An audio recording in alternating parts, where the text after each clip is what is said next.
I'd like to call to order the regular meeting of the Morris Township Board of Adjustment for August 25th, 2025.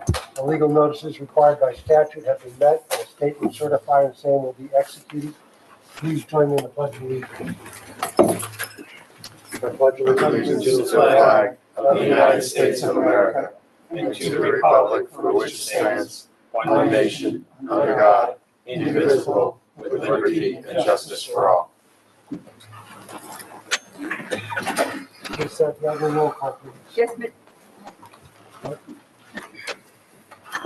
Yes, Mr. Chairman. Mr. Goldberg? Here. Mr. Trachtenberg? Here. Mr. Williams? Here. Mr. Schuster? Here. Mr. Benoit? Here. Ms. Simmons? Here. Mr. Woodford? Here. Ms. Polata? Here. Mr. Oler? Here. Mr. Bush? Here. Ms. Keller? Here. Mr. Fishinger? Here. And I, Sonia Santiago, here. All right. First order is the approval of the minutes from February 24th, 2025. Has everybody read the minutes? Any questions about them? If not, I'll entertain a motion to approve those minutes. Motion to approve. Okay, do I have a second? Thank you. Second by who? Me. All in favor? All in favor? Aye. Any opposed? Next is a resolution for BA-11-25, Karen and Bruce Seidman. Mr. Oler.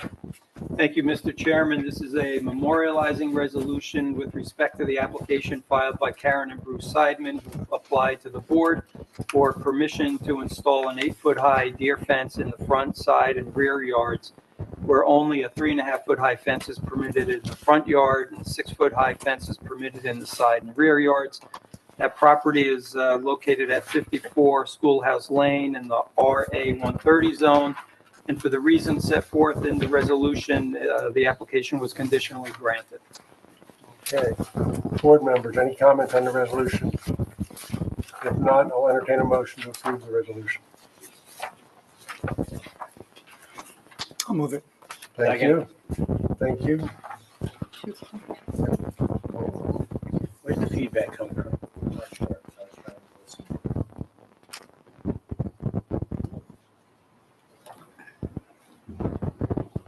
Tammy, you raise your hand. Geiger counter? Mr. Trachtenberg? Resolution. Oh, Yes. yes. Ms. Polata? Yes. Mr. Schuster? Yes. Mr. Benoit? Yes. Mr. Woodford? Yes. So moved. Okay, next is public hearings. First one was scheduled to be BA-17-23. Michael Ewing. Mr. Oler. So, Mr. Chairman, we received some communication from one of the objector's attorneys who unexpectedly was not going to be available this evening. And with Mr. Brady's consent, we are adjourning that matter from tonight till September 29th. So for purposes of anyone in the public here for the Michael Ewing application, which is 40 Springbrook Road, that application is not being heard this evening. It will instead be heard on September 29th at 7 p.m. in this room without any further notices from the applicant. Okay. Next, we have BA-10-25, Jason and Elena Burke. Ms. Santiago. Yes, Mr. Chairman, this is BA-1025, Jason and Elena Burke, Block 2503, Lot 3, 43 Lord William Penn Drive in the RA 130 zone for Section C. Applicant proposes installation of a pavilion that will contain a bathroom, where no portion of an accessory structure shall be used for living quarters. Okay. Mr. Oler, can you explain what we're doing here tonight with this So, application? yes, Mr. Chairman, and as I think we're about to hear from Mr. Brady, the applicant's not really asking for any variance relief. It's just that the zoning officer did not issue the permit because of the appearance of the potential for residential use in that accessory Correct. I'm structure. not sure what relief that exactly fits into. Yeah, can you turn your mic on, Dave, please? It's off. Yeah, just push that button, sorry. Thank you. There you go. I'm not sure what box that fits into exactly. Yeah, That's That's correct. All right. I think it's more of a Section A appeal, right? So that you're asking the board to instruct the zoning officer to issue the permit, Okay. right? So why don't we hear that testimony and then we can, Sorry, we're discussing A and B, A versus B. I think it's a B. B is the interpretation. I think this is because it is directly the zoning officer. I think Yeah, because he issued an order saying no Yes. permit, right? Right. So that's, my clarification was that he issued an order saying that there would be no permit release. Right, Yes, and so the board does have the authority under section A to grant an appeal. right. So that's what I would think. That's fine. Okay. So we'll deal with it that way. So I know, for the record, I provided proof of notice and publication. Yes, you did. It was, I reviewed the notice. It was in proper form. It was published timely and served by certified mail timely, so the board has jurisdiction. For the record, Mr. Chairman, David Brady of the firm of Brady and Coriel on behalf of the applicant. The applicants are Jason and Elena Burke. They own and reside at the property at 43 Lord William Penn Drive. That's block 2503, lot 3. That property is in the RA 130 zone, which requires slightly over 130,000 square feet for a minimum lot. And we exceed that slightly here. We've got 3.3 acres. As I said, they reside there. There's a single family house there. And as I set forth in the application that we filed in late 2024, they applied for permits to build a pool and a cabana. The permit was issued for the pool, which in fact has been just about constructed, and Mr. Burke can talk about that. But the zoning officer denied the zoning permit for the cabana. The denial cites section 95-36, capital A, 3, which provides that no portion of any accessory structure shall be used for sleeping quarters. I only have one witness tonight, which is Mr. Burke. I do have 2 exhibits that I'd like to hand in. They are kind of slightly blown up versions of what the board received with the package. The first, which I think will be A1, is a blow up with a yellow highlight of the grading and soil plan that was submitted. The second one is a blow up of 2 pages of the architectural plans that were submitted, again with yellow highlighting, kind of make it a little easier for the board to see certain things. Okay, I'll just hand them both out. Thank you. That'll Thank be you. A1. Thank you.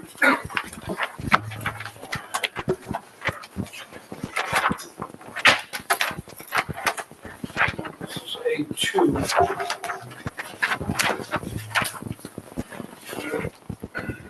Thanks.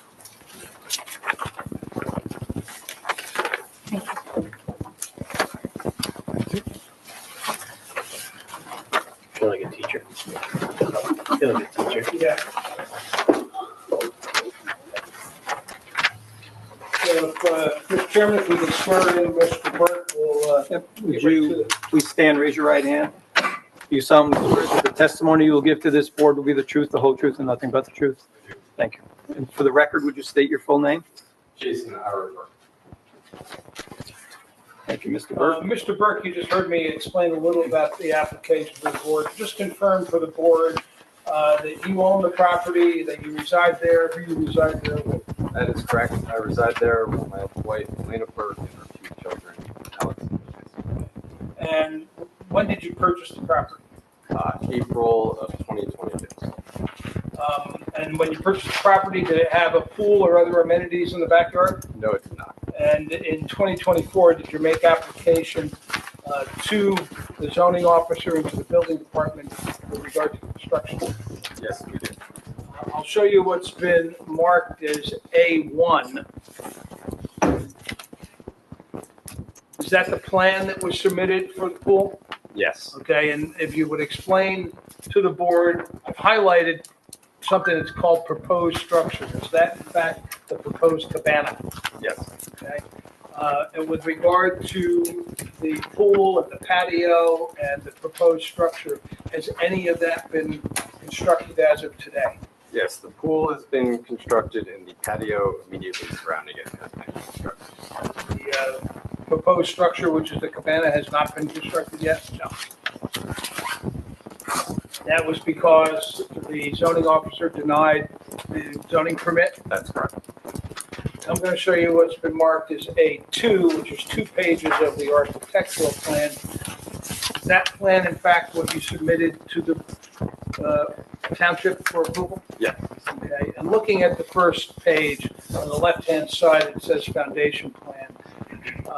Or, excuse me, on the right-hand side, it says foundation plan. How big is the entire structure of the cabana? It's 28 by 18. And is it all open? No. Okay, is there a section that is proposed to be enclosed? Yes. How big is that on the exterior? 8 by 18. On the left-hand side of the plan, it shows some details of the enclosed portion of the cabana. What are those 2 rooms going to be used? There's a toilet area and a storage area. And how big is the storage area shown on the plan? It's 7 by 9.5. And the toilet area, how many fixtures does that have? It has a toilet and a sink. No shower? No shower.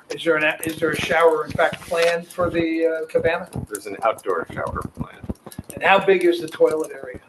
7 by 7. Do you plan to have any heat in the cabana? No, we do not. Do you plan to have anybody reside in the cabana? Absolutely not. Do you plan to have anybody sleep or use the cabana as living quarters or sleeping quarters? Absolutely not. If this, I represent boards in addition to representing applicants. If this board has a concern, or my boards might have, that if you sold the property, somebody buying it might not understand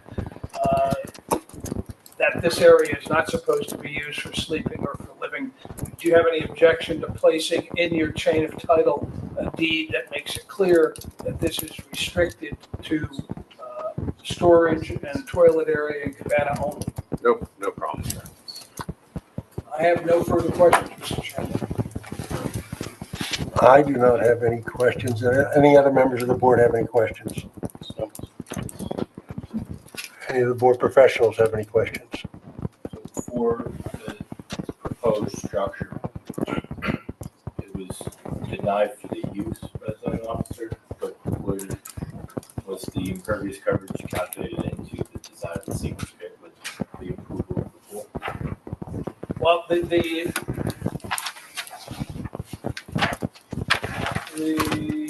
find where it said that.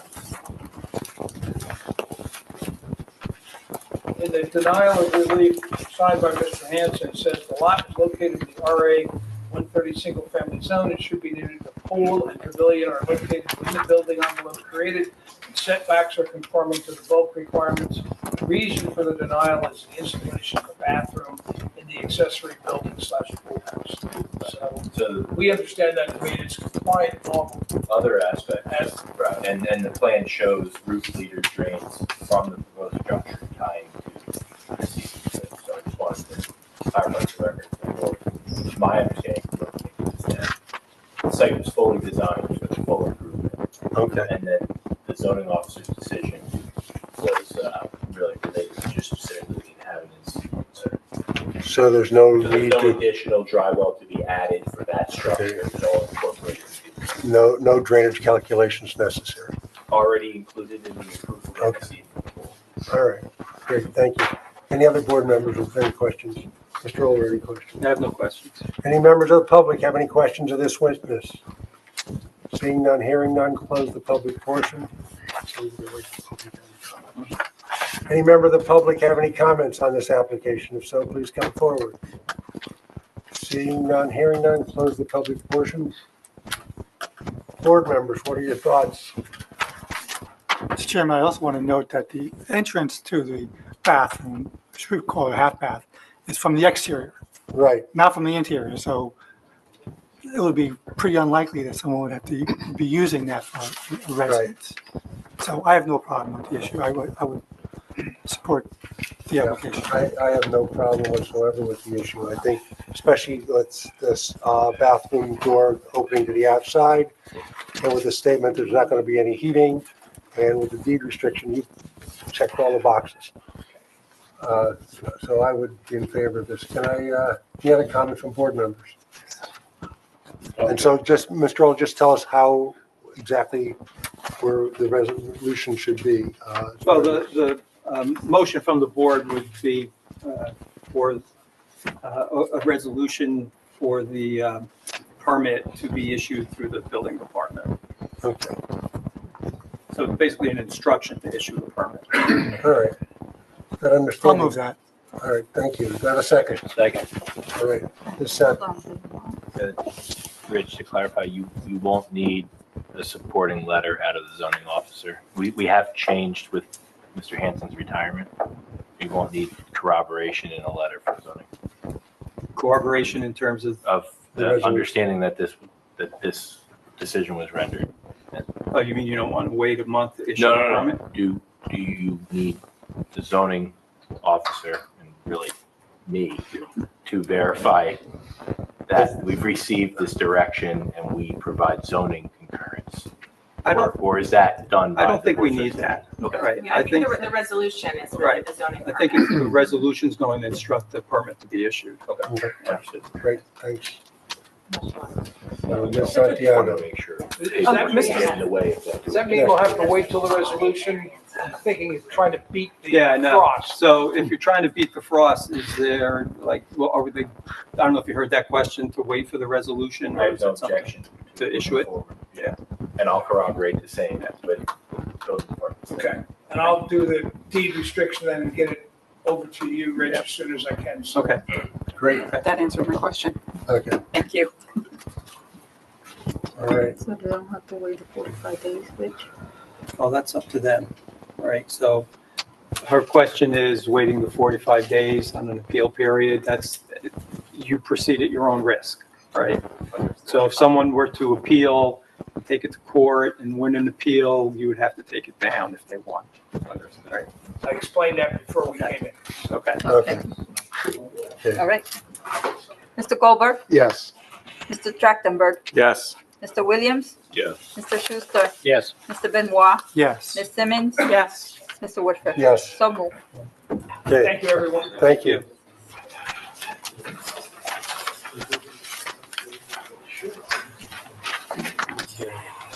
What do we have next? Alexander Rose.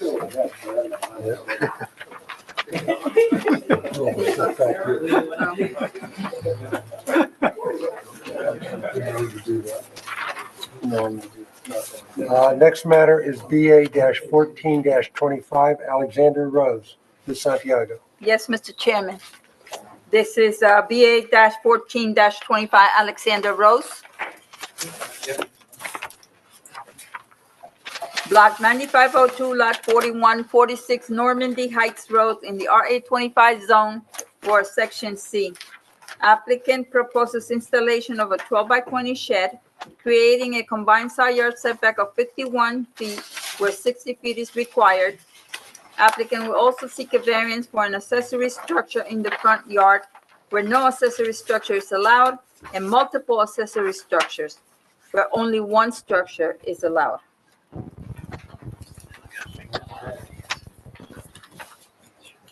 So, Mr. Rose, do you have any other witnesses this evening or just you? Okay, could you stand and raise your right hand, please? Do you solemnly swear that the testimony you will give to this board will be the truth, the whole truth, and nothing but the truth? And again, for the record, your full name, please. Okay, you can be seated. Okay. Mr. Rose, tell us about this application. What do you propose to do? I'm looking to obtain a shed that's 12 by 20 feet in the backyard. And doing so, this Santiago advised me that you are only allowed one accessory structure. That's correct.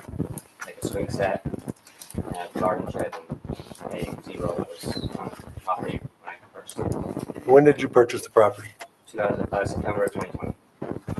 And why don't you describe the overall property for us? I have pictures, if you'd like to see them. Sure. Thank you. Is it just one picture or? No, No, I- multiples. But Oh, multiples. there's 4 pictures.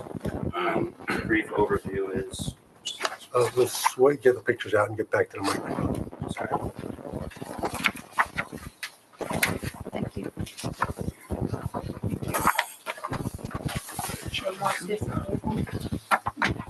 So we're gonna mark them all separate. Oh, Yeah, separately? because I think he's gonna talk about separately, so let's, Separately, okay. yeah, separate markings.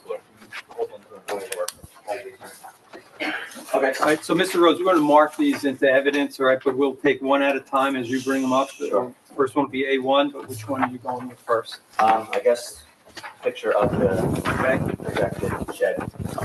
12 by 20 foot. This is what it should look like. We're going through these of what exactly the specifics are, but closed shed.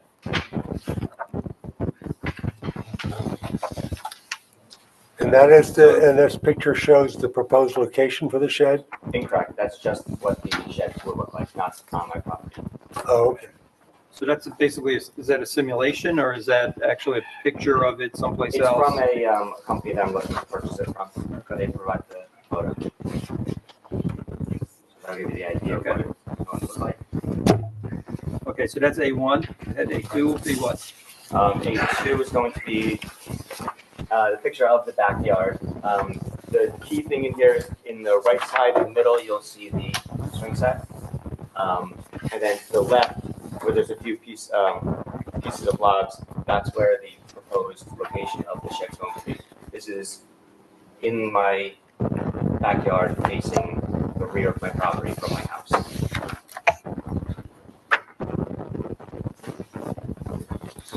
I'm sorry, is that your house in the picture too? No, incorrect. I'm standing at the back of my house, facing the rear of my property. So that's somebody else's house? Correct.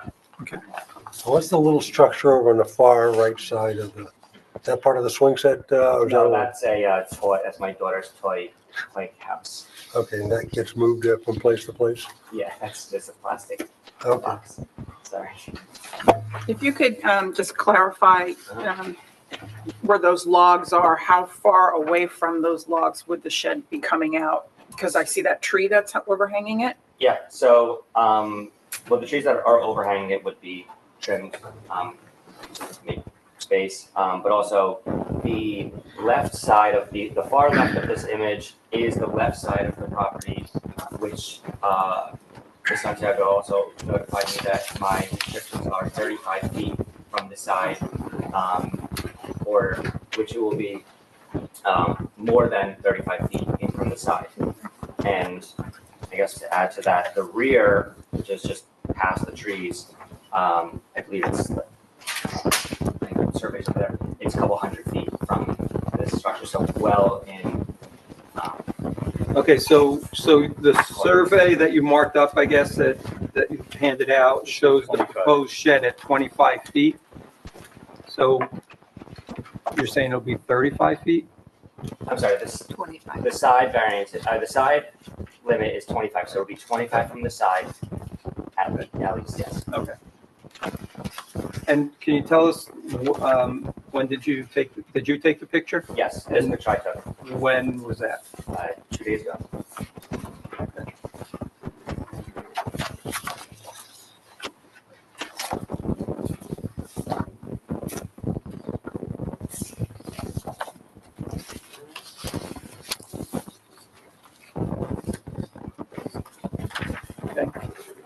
Next one.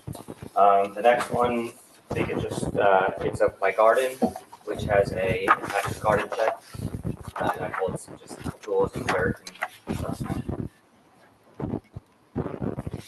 And that's on the far right of your property. This is on the far right of my property, again, greater than 25 feet of the minimums. I'm not looking to adjust any of those minimums. And same question, when did you take this?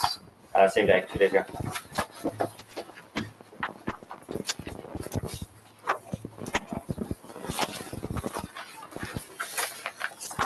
Is there any screening between the garden shed and the next door neighbor's property? Any screening? In other words, bushes or anything that hides, that Fence. prevents the neighbors just from looking over and seeing the shed? My neighbor did put up a fence, and there are some natural trees, as you see in the picture there, that go on the border, along with natural shrubbery. Okay. And how large is that garden shed? It's 4 feet by 5 feet.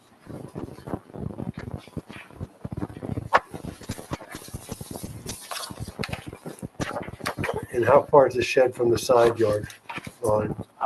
Greater than 25 feet. I wrote down the exact. 32.6. Okay. You've done this. Yes. Once or twice. Once or twice. So why do you want this proposed shed? So right now I don't have enough room. It's 2.1 acres. I mow my own lawn. I have a bunch of lawn equipment that I'd like to store in the shed to get it out of my garage. So I could park the car in the garage. And bikes, my children and I, and just, things you store in a shed. Sports equipment. There's 4.5 and 5, so sports are ramping up.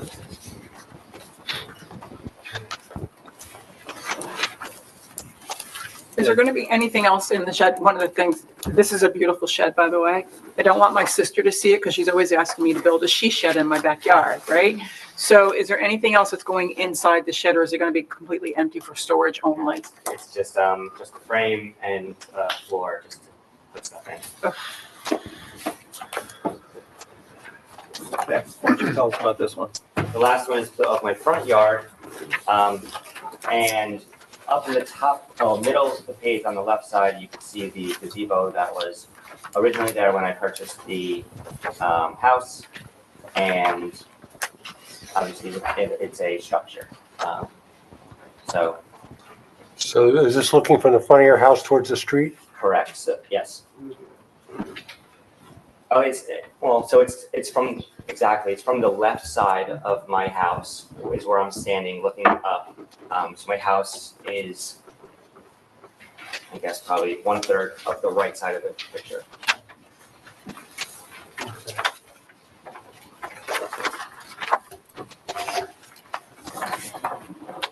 So you can see the gazebo next to those shrubs there, or behind it. It's noted on the diagram. Yeah. The homeowners. But it's because it's in the front yard. And for the record, what's the dog's name? The dog's name is George. And is it your dog? Yes. Thank you. It's a great dog. Just a stray. He's very from shed. Want to check the license? Vaccinated? Absolutely. It looks like the property slopes up to the road there. So is that gazebo even visible from the roadway? No, there's, Just tucked back yeah, in. you can't even see Pat almost. Yeah.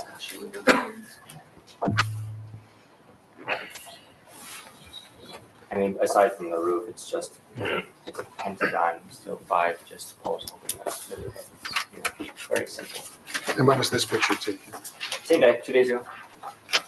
I guess the same other question. It's within the bounds of the side. Right, so I just want to clarify for the board, because we haven't gotten there yet with you, but the variances here are for a combined side yard, right, of 51 feet, because you take the 26 feet from the gazebo and the 25 feet from the proposed shed. So you end up with 51 feet for combined side yard, and 60 feet is what's required, so you have a combined side yard variance. The gazebo is in the front yard, so that's a variance to maintain that gazebo in the front yard. And there are, with the shed, there will be 4 accessory structures on the property where 1 is permitted. Okay. Does the fire pit count as an accessory structure? Not really. No. Is it built in? No, it's just permanent. So, Mr. Hall, clarification. So he came here for a variance to put up the shed, but he needs a variance in order to keep the gazebo on the property? Well, we don't know how old the gazebo is. He can't tell you that either, right? No. Because it predated you. You could probably tell it, did you install the garden shed? Yes, I did. Okay, so sometime after September of 2020, you installed the jungle gym? Yes, correct. All right, so, those would have required permits, right, for additional accessory structures. So we would do all that tonight. If you grant this, you would be granting the 4 accessory structures. Thank you. Yeah, well, the swing set eventually will disappear, we know that. They'll outgrow it. And My son and my daughter love it. the garden shed, I take it is just tools in there? Yeah, just soil and tools. Okay, instead of keeping them in the driveway like I do. It's, you can see on the survey, the distance from the garage to the garden is far, so plug Right. and back and forth. It's just a quicker route. And how did you pick this location for the proposed shed? Why don't you, Just backyard and a nice open area. It's level, flat, and just a good location. and what's along the, that side yard that it's closest to? Is there trees along there, bushes, what's there? On the last exhibit here, this yard, the side yard, No, the side yard, not the last exhibit, I think it's S2. the second one, yeah. Which you said that you say that the shed's gonna be 25 feet off the property line. Correct. That property line, what kind of bushes and what kind of trees are along there? So one of my neighbors, because it intersects 2 different properties. The White House, you can kind of see through the tree, is the one property, and then Ms. Falcone is on the nearer side. She has a fence that was, I don't know, one on her property from a long time ago. It's probably I don't know how tall it is. She has a fence there with some natural shrubs and bushes. And then the White House, they have green giant arborvitaes that they put a whole row of. So they have trees that they just planted on their property line.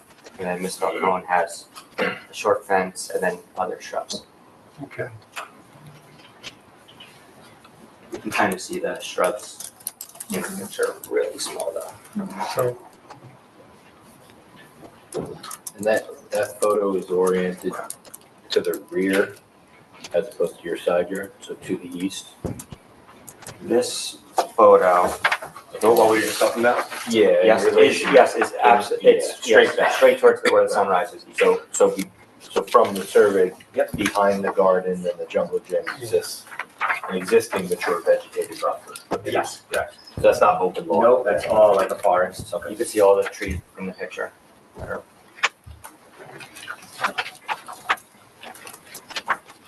A lot of space. so do you share a driveway? Do you share a driveway? We have an easement on, Yeah, from Normandy Heights Road, and then it connects down to Winmore, That but front it's on the complete opposite side. It's on the front side. Right. Right. There's no, So this location you presently selected is probably the best possible location for this shed? nowhere near any easements, and it's a perfect location. Okay. Board members, any other questions? No. Board professionals, any questions? Members of the public, any questions? If so, come up to the microphone, state your name, address, and then you can state your question. So we're only doing questions now, comments are later. Just questions, no comments? Just questions at the moment, then comments will come later. Probably in about 30 seconds. I do have questions. My name is Peter Trastman. I am Thank you. Can you spell your last name, please? Tristman. ESTMAN. I live at 48 Normandy Heights Road, just to the south, I think south of Mr. Rose, and on the right side of his house. So you're on the other side of the garden? Yes, and next to the gazebo garden. On that side? Yes. Okay. Mr. Rose, how tall is the house, the shed, and what is the wall height and what is the roof height that you've placed in the permit application? The shed will be under the 15-foot maximum, and the wall heights are 8 feet. The wall height is how high?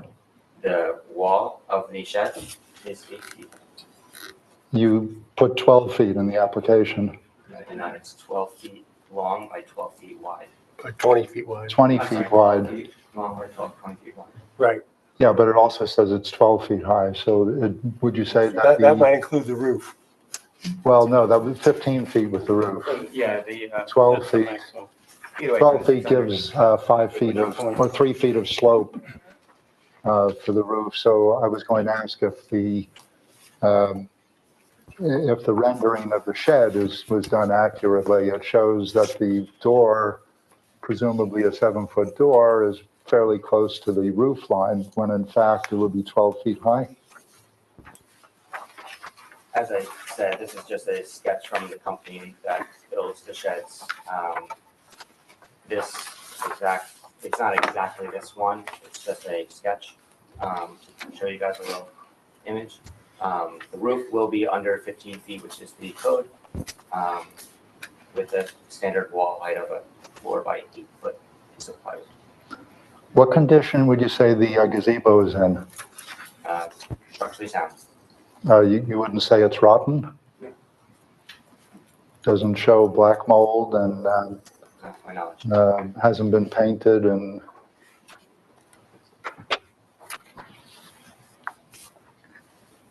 in the time that you've been you've been living at the property? No, I do not paint it.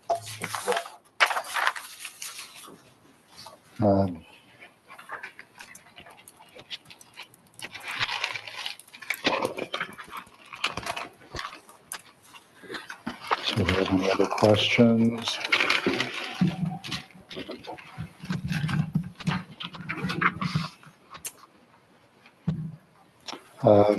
The location where the shed is scheduled or is shown on the survey to be placed, is that next to the old Riccardi Brothers, or Riccardi house that burned down a couple of years ago and is currently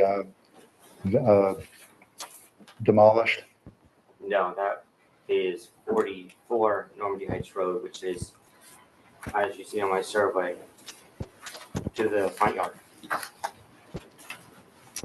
My two neighbors, Margaret Falcones and Mr. Steve Falcone. And I thought you shared a common border with the Riccardi house and that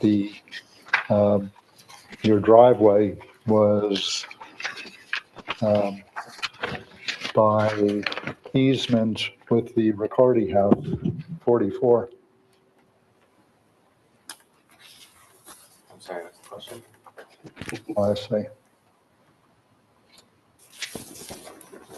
Okay, yeah, you're behind that.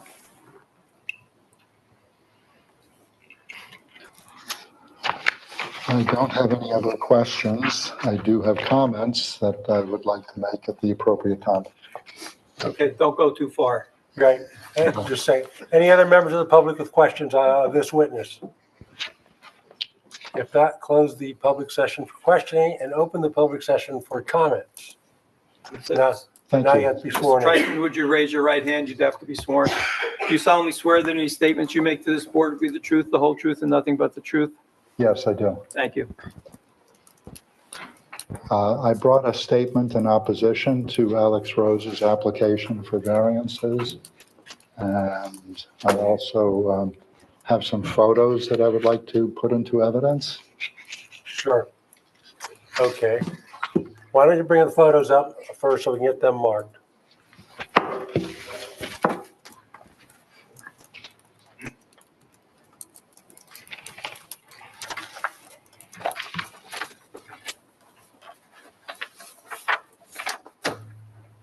Okay. How many copies do you have of those? Just the one? There's two of some of them and one of others. Okay. Do you have a set for yourself? I don't need it, it's okay. All right, because I'm going to mark these as you start to talk about. So that's a duplicate. I've marked them, in the statement in opposition, it references the numbers that are marked on them now.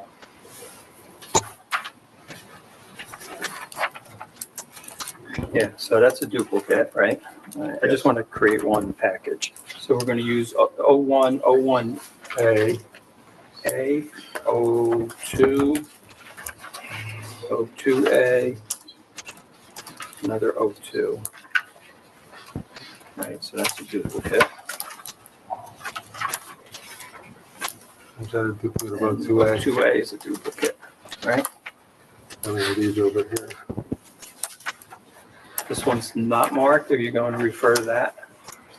No, I don't think so. There's Okay, a survey. take that one with you then. Yes.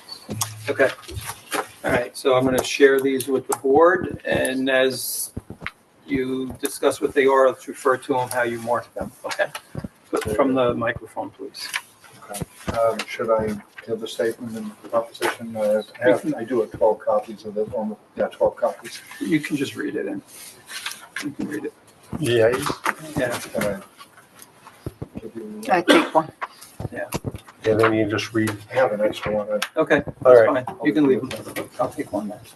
Yeah, I'll take them. Why don't you come up and take one?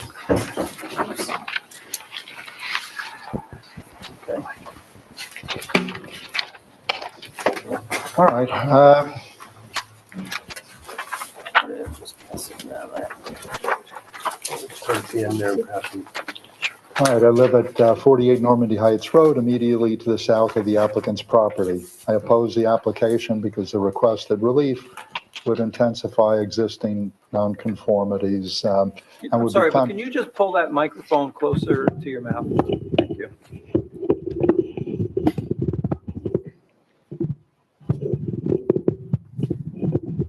That's great, thank you.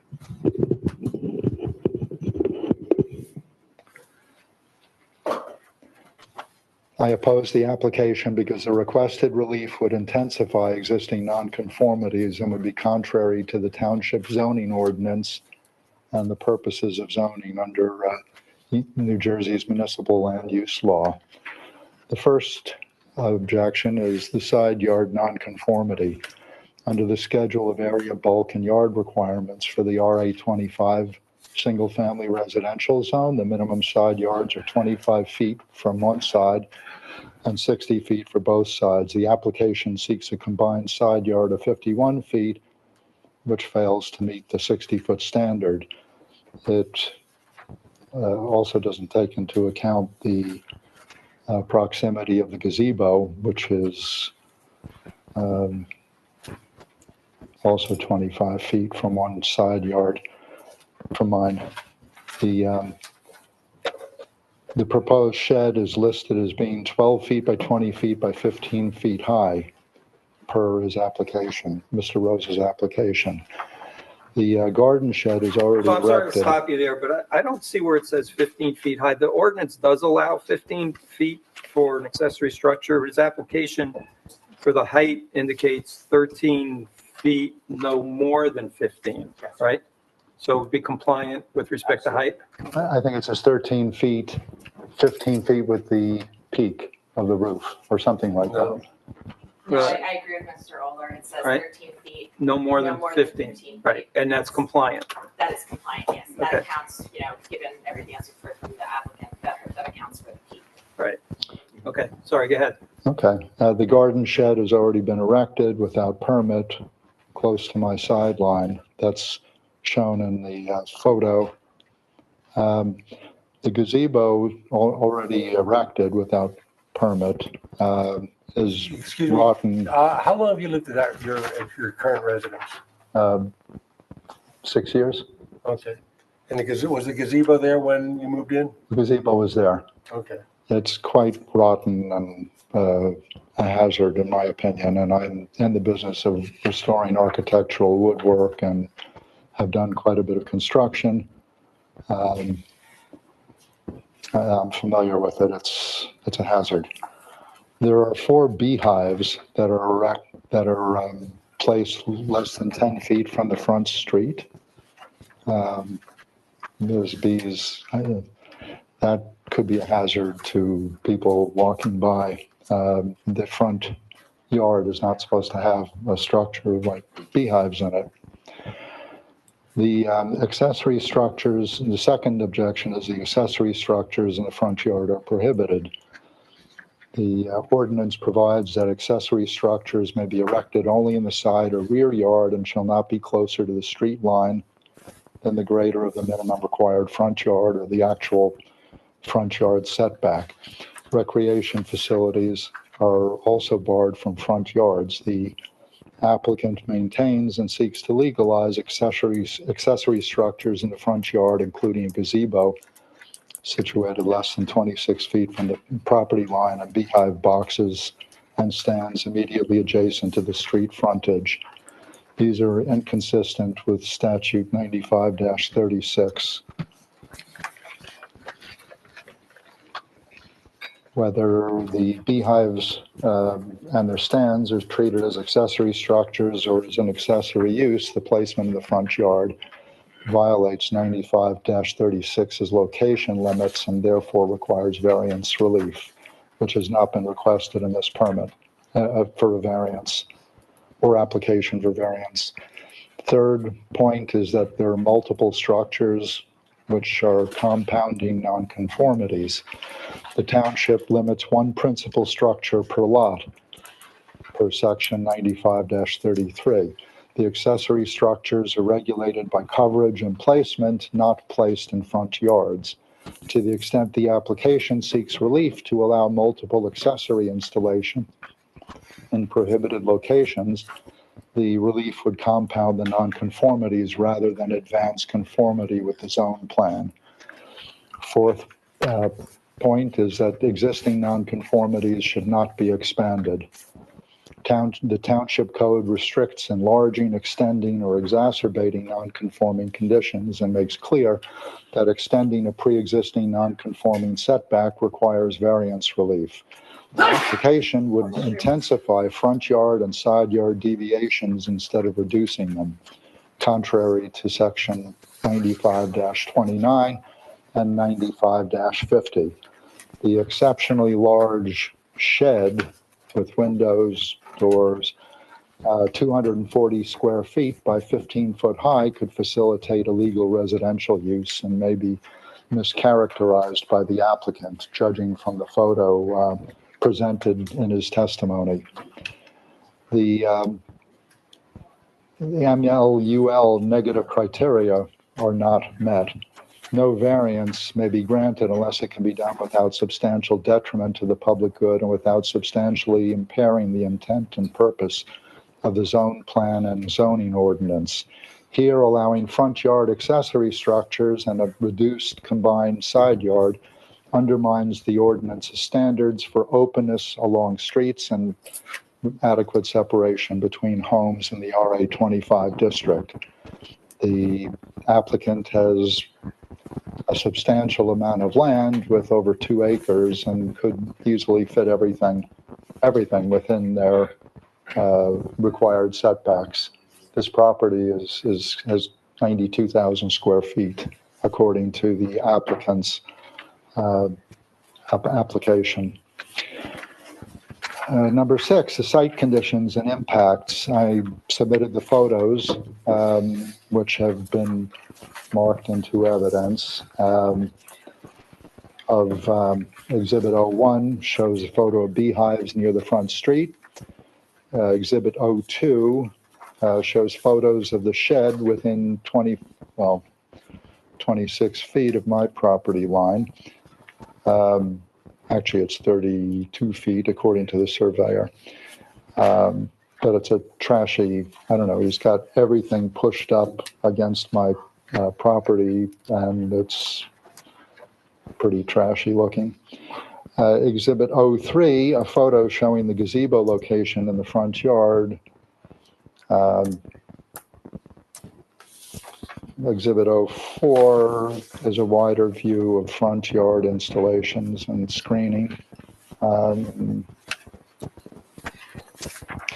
Okay, then the 7, there's also a pattern of nuisance conduct that I would like to mention. Separately from zoning, my experience includes a neighbor cutting up trees and throwing debris onto my property and making repeated unfounded police complaints.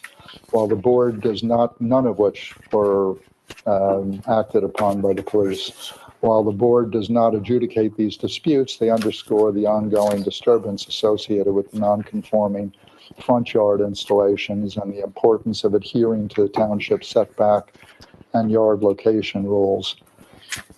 My request for relief, I respectfully request that the board deny the variances for the reduced combined side yard setback, placement of additional accessory structures in the front yard, and any other relief that would authorize multiple or expanded non-conforming installations. I request strict conditions requiring removal of the gazebo from the front yard, relocation of the beehives and any other installations out of the front yard and into compliant side or rear yard locations, and compliance with all setback coverage and site triangle requirements going forward. I would like to put this statement in opposition into the record. I have left 12 copies on the desk there with the secretary. So I want to ask you a couple questions on your photographs because we didn't really identify them enough. So can you tell us what are we looking at in 01, please?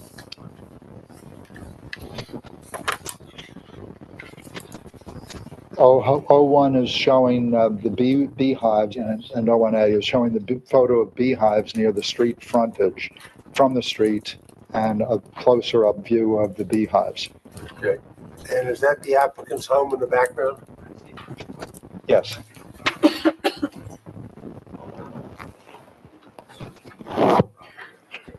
And this picture was taken from the street? Yes. On the microphone. I mean, you could see that it's through the hedge. I have a full hedge. It's a natural 8-foot hedge. I wonder if any picture has that.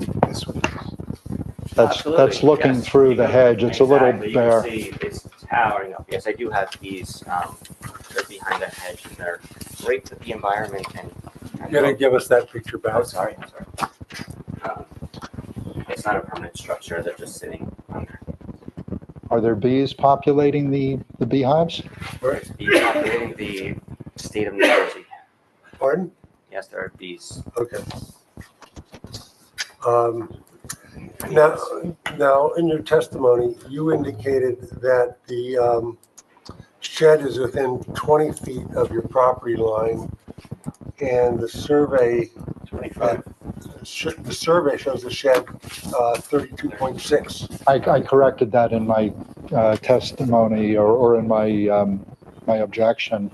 Initially, I thought it was 20 feet. That's what it seems like. The survey shows 32 feet, 6 inches. That could be. I haven't gone through there to measure it. Is the fence between your property and his property yours? Or Yes. is your fence? Yes, it is. So I just want to point out your fence is about 4 feet onto his property as you get towards Normandy Heights Road. That's what his surveyor shows. My surveyor shows something different. There are other markers, pre-existing markers to his survey being done, and the surveyor that I had engaged when I purchased title insurance had the other markers that were there before. I don't know who's correct, who isn't. On one And side, when it shows When that did you say you purchased your house? in 2019, the survey markers that are on my property, on one side, it shows there, according to his surveyor, it shows that the markers are 3 feet over onto my property further than they should be in the back, in the rear of the property. And then at the front, it shows that they're 4 feet off over onto his side. I don't know which surveyor is correct. The net land difference is virtually the same in terms of his surveyor is showing that I'm a little bit encroaching in the front, and then he's encroaching on my side in the back. That's. Let me ask you a question. Do you have any problems with the swing set? No, I don't. Okay, they're gonna eliminate that. Would you like me to speak to the boundaries or? Sure. Sure, that would be great. So there's an iron bar found at 4 feet from the point of the beginning per this survey. I'm referencing off of the submitted survey. That iron bar found would be consistent with the objector's point of beginning, essentially on his survey, most likely, and is in line with the fence. So I think the fence was put in good faith in what he understood to be his property line. Right. As you reconcile through the deed survey references, there is a reference to the deed book and page for lot 40, which is the objector's lot. So that was considered by Lakeland Surveying in preparing the survey.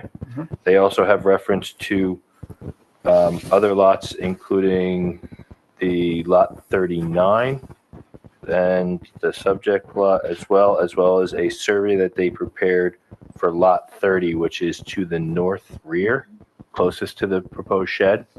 So if you look at that location, there's an iron pipe found, and as well as a rebar iron cap found with Lakeland on it. So it would appear that Lakeland is reconciling with consistent information to a second survey they produced, and had noted a 2.5 foot, kind of tolerance in the area and some of the errors. So I think what's in front of the board is for the board's consideration as certified by the surveyor that produced this boundary, and for our application purposes, I would leave it as respectfully a private dispute of title and reconciliation between surveyors. No doubt we can't. We have no jurisdiction. Yeah, but I don't think. I think what's presented here shows essentially a reconciliation by this surveyor of a best fit for this property based on other information in the area. Right. The applicant filed multiple police complaints over the boundary difference and was told that it's not in their jurisdiction as well. It's not in their jurisdiction. That would be Superior Court. Now, we could move forward with this, order the applicant to remove the gazebo if it's in the condition you say it is. We could also tell him to move the proposed shed over towards the garden and eliminate the second little shed. And nobody has a problem with the swing set. So you could end up with a 12 by 20 foot shed, 25 feet off your property line. Would that be better, or would you want to have it over where it is? I think it should be over on, the far side, if it's going to be there. But I think that, Because he could do that, and the only variance he'd be looking for is a swing set. And that's usually like a no-brainer, unless it's like way over the top, and this one doesn't look way over the top. So, he could rearrange his plans and do that, but maybe the two of you should talk, take some time and talk to each other and see if you can go into a compromise. Yeah, I think also the height of the thing is excessive, and I do have a problem with that. I'm sorry, the height of which? The height of the new shed with windows and doors. It's fully I understand by the zoning ordinance, but it's still a non-conforming. You're saying it wouldn't be non-conforming if he moved it within the property boundary? It would be 25 feet off of your property line and be 15 feet tall. He could do that as of right, without coming to this board what the chairman is saying is he could take down this gazebo, which sounds like it's going to take itself down perhaps someday, right? He could take his proposed shed and replace his garden shed, put it in that same location, and it would be 12 by 20 and 15 feet tall, and it'd be 25 feet off your property line. And he could do that without coming here. Well, there's a 60-foot requirement Combined, for the, No. Yeah. combined. What do we have on the other Combined side? is measured from opposite. Yeah, and we've got property. 54 feet on the left side. So he could be 25 feet off of your property with a 12 by 20 shed that's 15 feet tall as of right, without coming here, right? That may not be, if the other structures were taken down. well, if the gazebo were taken down And and the you other have to get a shed. variance for the gym, right, for the jungle gym. Which this board has routinely done, especially since this one's in the middle of the yard. Right. And then we have to discuss the beehives. Yes. Yeah, the beehives are for some conversation, I think. Yeah, we Let's do it now, why wait? Yeah, why are they there? They are east facing where the sun hits. It's best for the bees to grow and pollinate the state. We are in a bee recession, I guess you might say, where 65% of the bee population is dying rapidly. I provide honey to my neighbors and family and friends, whoever asks, and there's no sidewalk at the front of my house. It's road, curb, apron, 8-foot shrub that you can see in this picture, not with glasses, but and you can see in his exhibit, he's sticking his hand through it, which, How many feet off the road would you say they are? I can move them. They're I'm just not curious, permanent. currently where they are I now, are they think- 10 feet off the No, road? they're further than that. Probably 15 to 20, but I mean, they're not permanent. They're just on boxes. So I can move them in more if need be. I'd say they're 10 feet from the curb, and I did not put my hand or even walk over the curb to take a picture. That thing is very sparse, and a lot of people go walking on the street there. A lot. Yeah. I can move them back. Yeah. We have plenty. We have tons of neighbors that have beehives. Dr. Bee. There's tons of neighbors. It's great for the environment. As I said, it's not a permanent structure. It's just like the location. Yeah, we don't have foot traffic, as you said, as I said, there's no sidewalk even. It's just a Are the beehives considered a structure? That's. Because if they're not, then it's a moot point. You have to look at the definition of structures. I mean, it's like almost anything's a structure, but it's not on a foundation, right? No, it's on Yeah, it's just a non-permitted accessory use in the front yard, I think. Looks like it's on a cornhole. Yeah, I mean, structure, I think, is defined by the MLUL, and it's a very wide-ranging definition, where it can be anything above the ground, below the ground. But I would say that the case law in general gives, it allows a municipality and a board some leeway with regard to what's a permitted accessory structure, and whether something is customary. So it's not so much, especially with residential uses and properties, not so much exactly cut and dry. And I think typically, in most cases, something that is movable is often not considered by the board. Something that's easily removable is not something that requires variance. Yeah, and these are basically on pallets, right? Yeah. Or similar to a pallet. I will tell you, the structure definition in part says a combination of materials to form a construction for occupancy, use, or ornamentation, whether installed on, above, or below the surface, and then it goes on with other examples, but, so. There is some waterway barrier, which is some rough guidelines, if it holds in the ordinance or not. says that state guidelines recommend establishing at least 6-foot tall flyaway barrier, which my shrubs would be, with a honeybee hive, and is located no less than 10 feet from a property line. No less than 10 feet?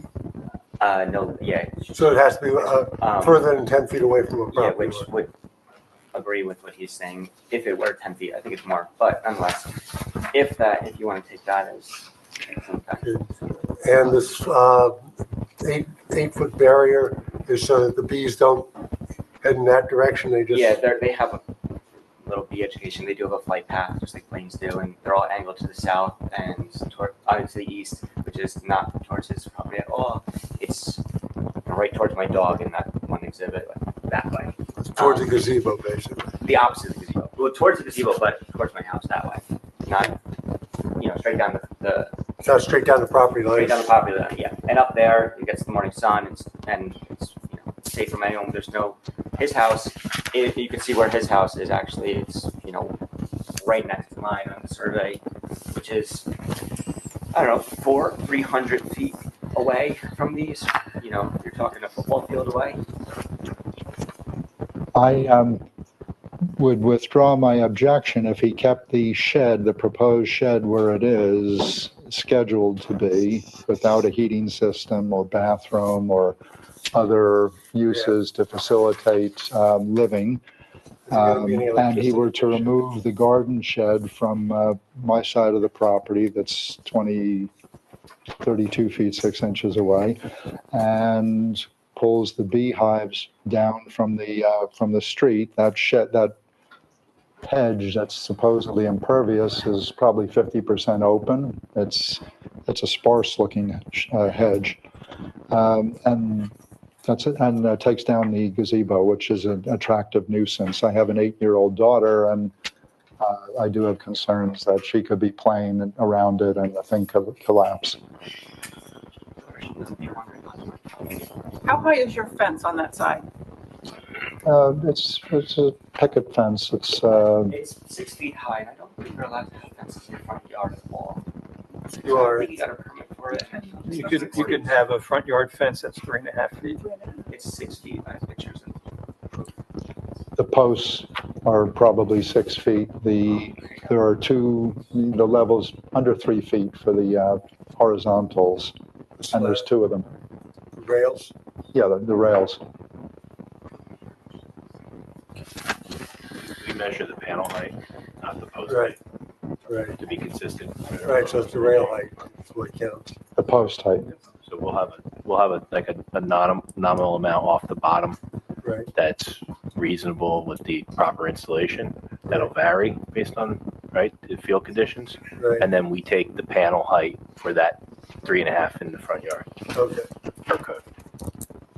So the fence itself would be 3. Yeah, so the intent of our office in interpreting that definition is that the panels that are purchased, when they're purchased at a panel, they can be easily off spec, confirmed to be the right height. Okay, Or otherwise, if they're constructed, they have to meet that interpretation. right. How would you feel about taking the gazebo down? I mean, it's historic. I have a unique property. It's been there for I don't even know how long. It's structurally have a sound. plaque? I go on there and I sit on. It's got a bench and a table. I sit there and have lunch with my daughter. It's not a threat to anyone. It came with the house. It's kind of one of those things. It's nice. It's not.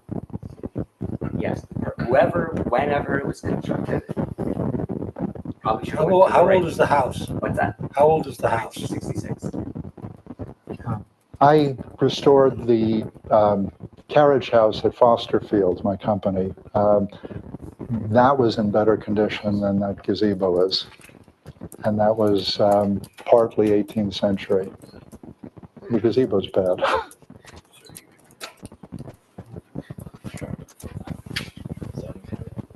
Okay. I like the way it looks. If it was sound, it would be great. But All right. it's not. Let's move on. Board members, any questions of this witness? No, thank you. Any questions over here? Any other members of the public wish to ask any questions of this witness? Comments. Pardon? This is comments. Yeah, but he testified, so they're subject to cross-examination. And do you have any questions Questions? Not of us. Count the witness. counters. And we talked about the fees. Not a permanent structure. I can make sure it's 15 feet from the curb, which is, I believe, more than enough in terms of safety. The gazebo, like I said, it's a historic property. It's very unique to this town. The Ricardis, the late Ricardis, house is next to us. Their death anniversary just happened, actually. It's a historic area. That came with the house. They probably knew when it was there. I request not to take it down. I fixed up if need be. I have no problem doing. Since it wasn't permitted, perhaps an inspector, a building inspector could inspect the house and see the condition of it to see if it's a hazard or not.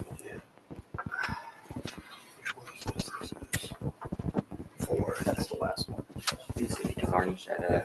It's just. Yeah. So let me ask you a question. In your exhibit 4, is that the bees Yeah. structure way in the background? All the way back there, yes, there's 3 small hives. I don't own a bee farm where there's hundreds and hundreds of farms of beehives. There's just 3. 4. No, 3. Picture shows 4. 3 hives, colonies. Okay, so there's 3 colonies. Sorry, let's try to be civil with each other, and you don't have to make comments like that. So you were saying there's 3 hives there. Okay. What's the smaller one? I'm sorry. What's the smaller one then? The smaller box? That's the 4th box there. Oh, that's it. You usually put those on as the colony grows. If you look at the roofs, those are colony. So as the honey grows, you put another one on top. Those collect the honey. Okay. Okay. So there's only 3 hives. That was, I guess, you could picture most, gonna put that on top to collect more honey, or have more honey. How difficult is it to move the hives? No problem at all. Like I said, I think it's 15 feet, but if you want a few extra feet, I have no problem with that. It's safe. There's no one around. I probably see 3 people walk on that curb a week, not even. How visible is the gazebo from your property? I see it in the front. I see it in the front. I don't mind the way it looks. I'm just concerned about it being an attractive nuisance. That's all, because it's in such poor condition. Okay. So that's not our jurisdiction. Mr. Chairman, is that one of our issues? No, not really. We don't need to concern ourselves with. Well, he's asking for a variance to maintain 4 accessory structures. One may or may not be in good enough shape. I mean, you could condition an approval on repairing the existing gazebo to, say, the township engineer satisfaction, right? So that he goes out there and he sees that it's structurally sound, he paints it, makes whatever repair might be needed so that it can be maintained there. That you could do that. We don't know what that might take. It would be probably most appropriately to the standards of the construction code official to have pulled the permit for it if it was built today. Right. Right. It would appear, I looked at aerial imagery available to me, dating back 10 years. It's clearly on the property at that 10-year mark. I mean, it looks like it predates it by another 10 plus years. Mhm. So it predates both the current applicant and the objector at the times in their respective homes. But what estate was here before these houses were built? Anybody knows that for?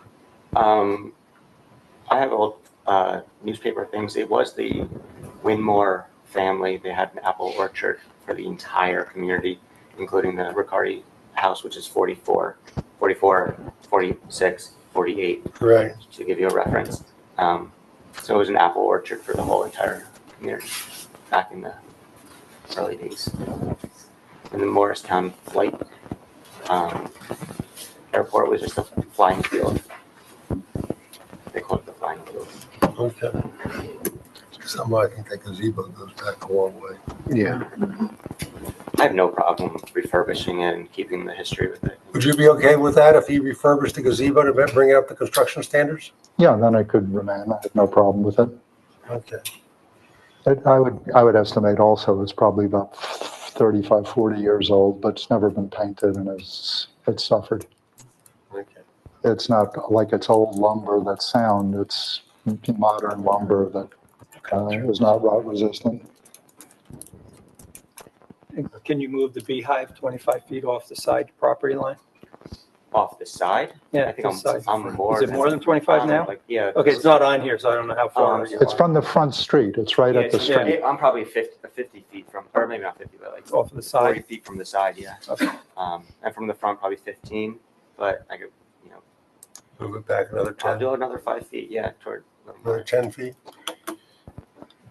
Yeah, Um, the door's not like that. So that Okay. Anything else? And removal of the small shed, the small one that's near my property. Yeah. If you've got a storage shed, I mean, you're coming out your back door, you're walking another 10 feet, 20 feet to pick up a hoe and walk over to the garden. So I did just build it, right? It's very structurally sound. It cost a lot of money when I first moved in.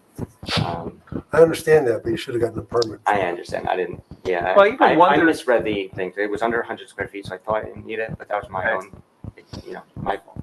The only reason they would have needed a permit is because of the For the number zoning. of accessory structures. Correct. right? So, right. Based on the size of the structure, it would have been basically a small shed that wouldn't require a construction code permit. Right. Under No Under foundation. that threshold in the foundation, so it was an oversight on the number of structures per the zoning code for accessory Okay. structures. Similarly, I'd say to the decision to install the jungle gym. Right. One thing is, you learn as you become a homeowner and a father. Yeah, I counter requesting to have the variance for the 4 structures. I'll comply with refurbishing the gazebo, moving the fees over a little bit. Yeah. And keeping the shed not near his property at all, the new one. It's on the far side is proposed. I don't believe he can see it. Okay. Mr. Chairman, I think that sounds reasonable. Yeah. And the garden shed stays, correct? The little shed in the garden. That's what. With the garden that's shed staying. the Conversation, yeah. I thought that was going to be removed. We're not going to be adding additional Well, I know, I accessory said, structures. when I proposed that possible removal, I was saying he could easily remove that shed and move the large shed over to by your property line, 25 feet off your property line with that larger shed. And I'm sure you want the larger shed further away from your property line. I do want that, but I would also object to the additional accessory structure, which isn't necessary. So I would remove Okay. my objection to the gazebo. Noted. Okay. Can Is you, it- I have one last question on that garden shed. Can you describe what the landscape is between the garden shed and his property line? Is it buffered? Oh, yeah. I mean, there's 32 feet. You can see it's the full garden, and then there's his fence, and then there's another 6-foot shrubs in between.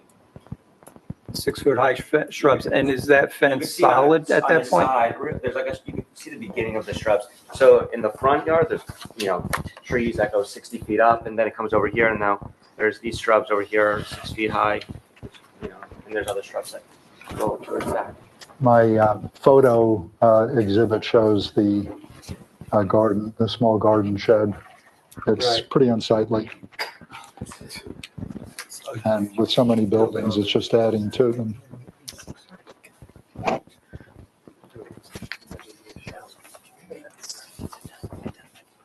Okay.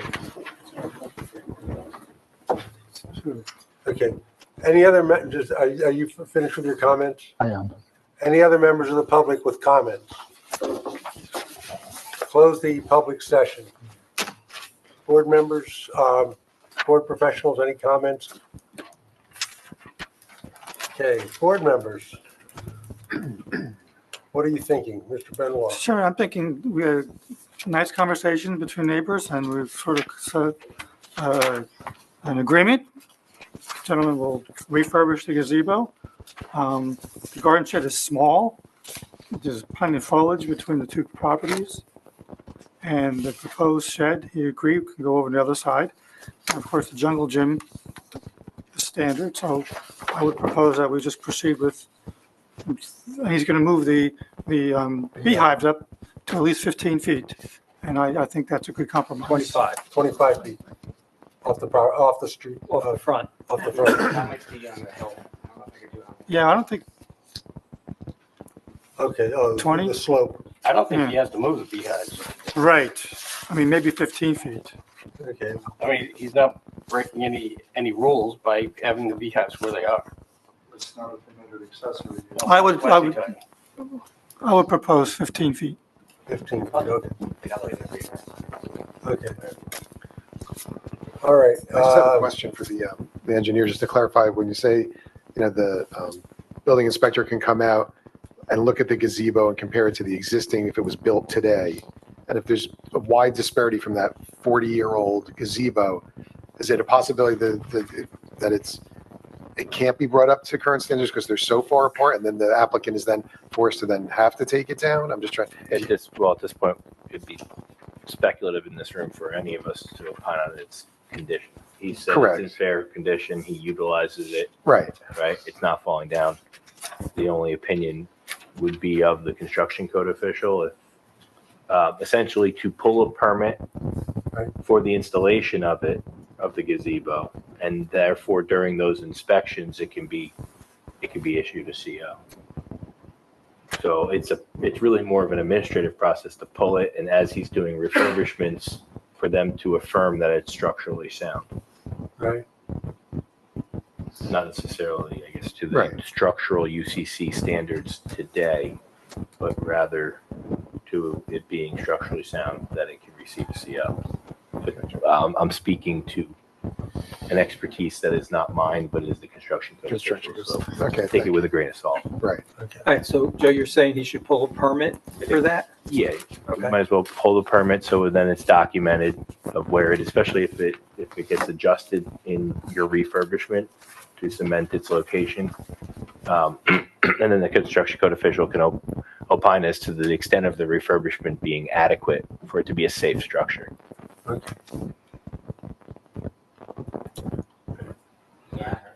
Yeah. You got it. Board members, any other comments?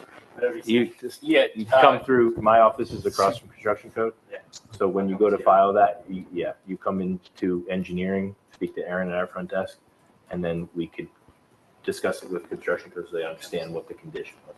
Speaking of, I know someone previous to me was eating the frost. What's the timeline on those things, like getting the shed and then refurbishing, but can I do it in the spring or next year? Well, here's the, why don't you explain the process there, Mr. Oler? So there, as you're hearing, there's some conditions.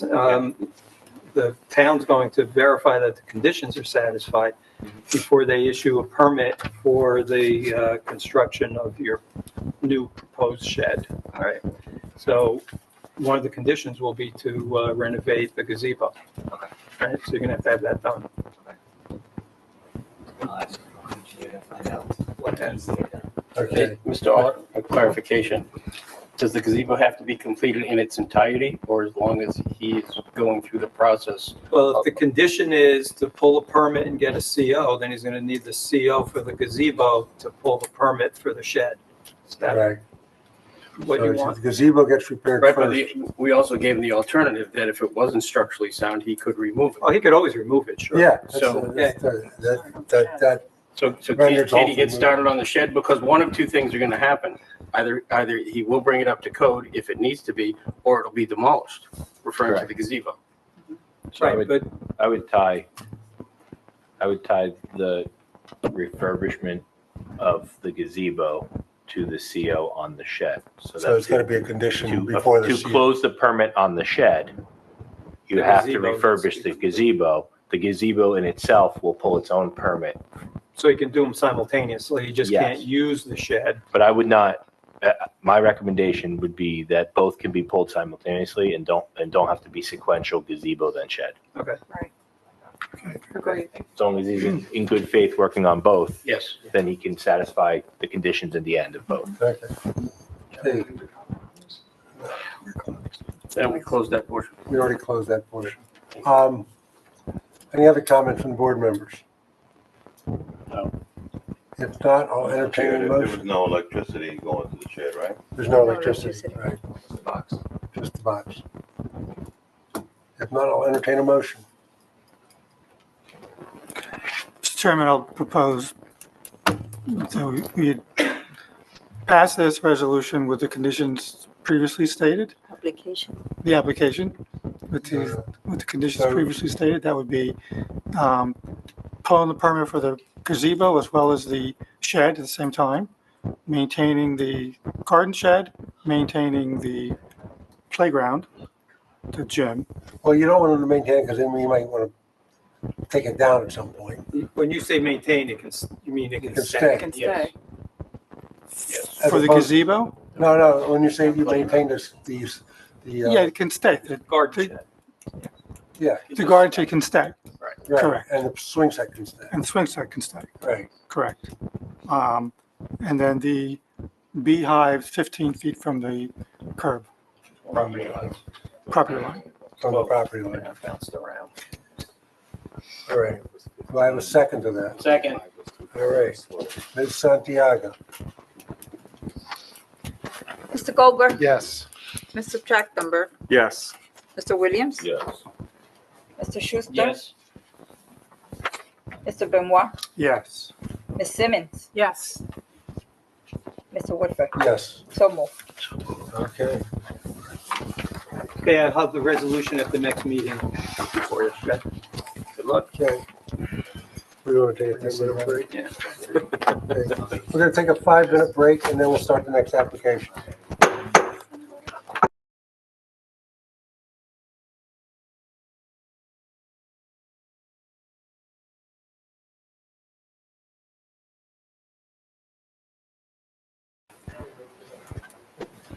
Mr. Goldberg, Here. Mr. Trachtenberg, Here. Mr. Williams, Here. Mr. Schuster, Here. Mr. Benoit, Here. Ms. Simmons, Here. Mr. Woodford, Here. Mr. Oler, Here. Mr. Voish, Here. Ms. Keller, Here. Mr. Fishinger, Here. Ms. Polara, and I'm Sonia Santiago here. Okay. Good evening. How are you doing? Doing very well. For the record, Larry Talley on behalf of the applicant. It's nice to see everybody this evening.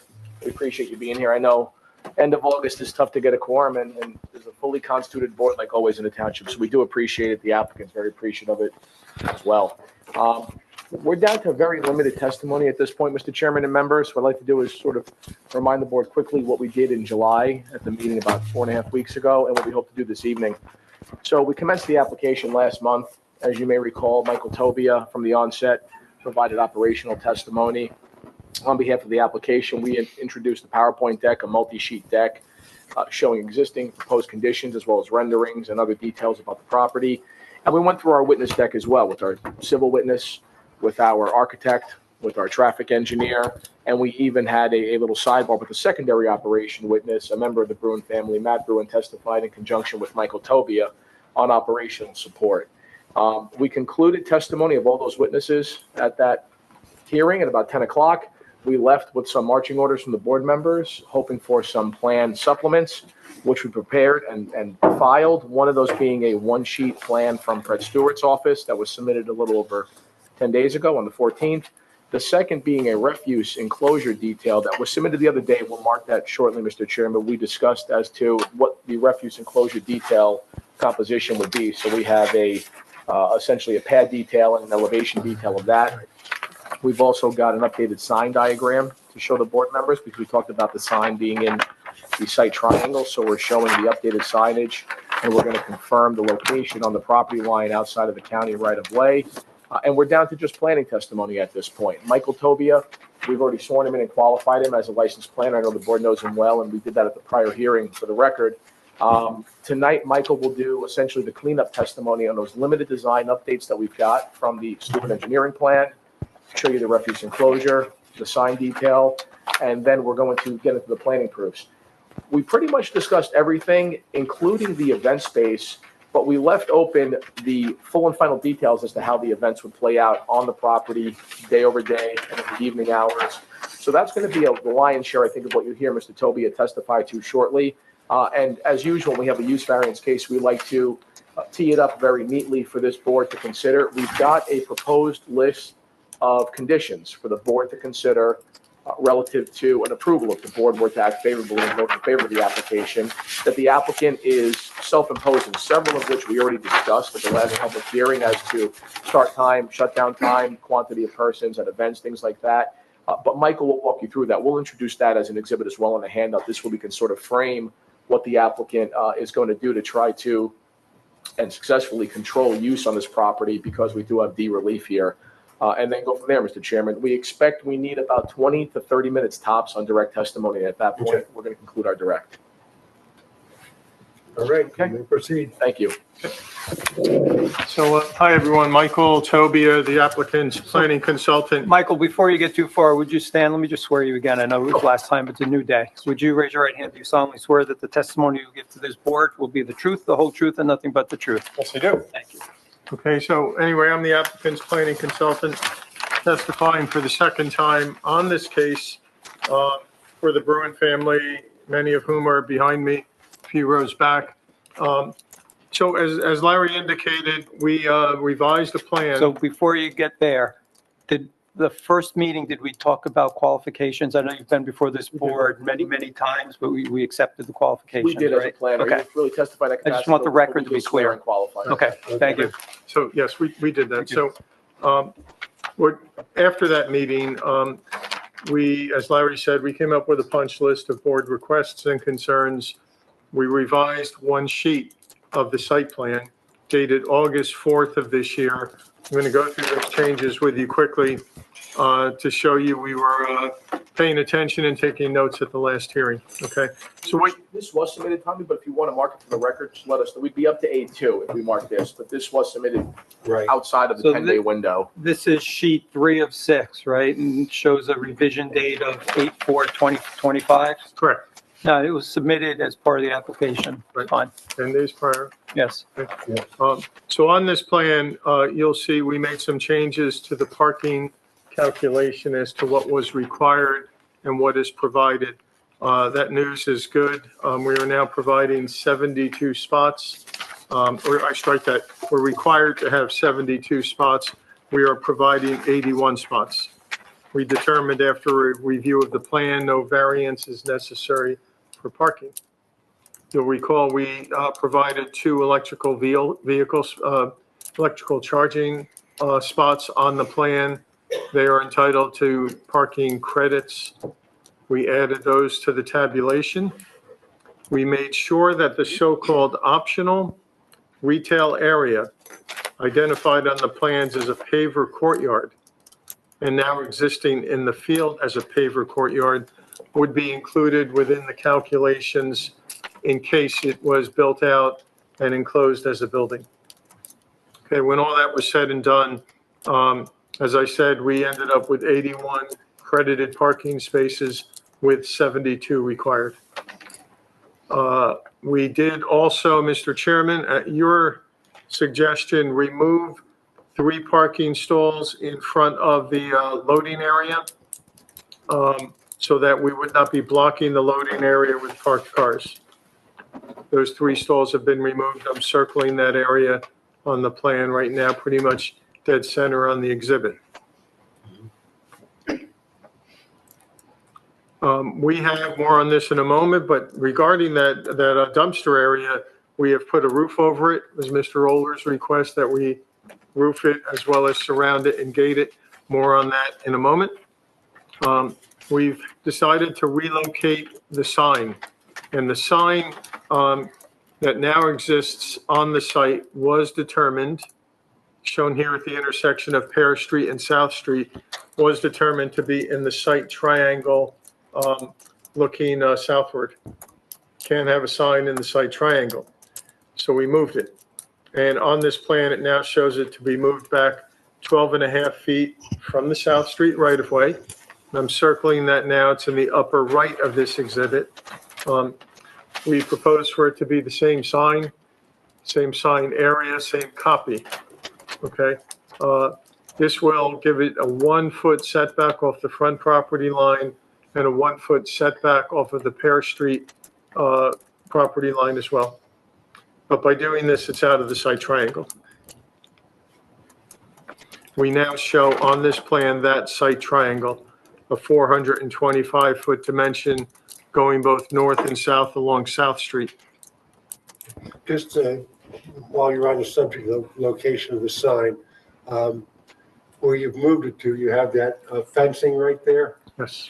Are we going to move the fencing back out of the Pear Street right away? That will probably be necessary, Mr. Well, Chairman. I think we should move it right now.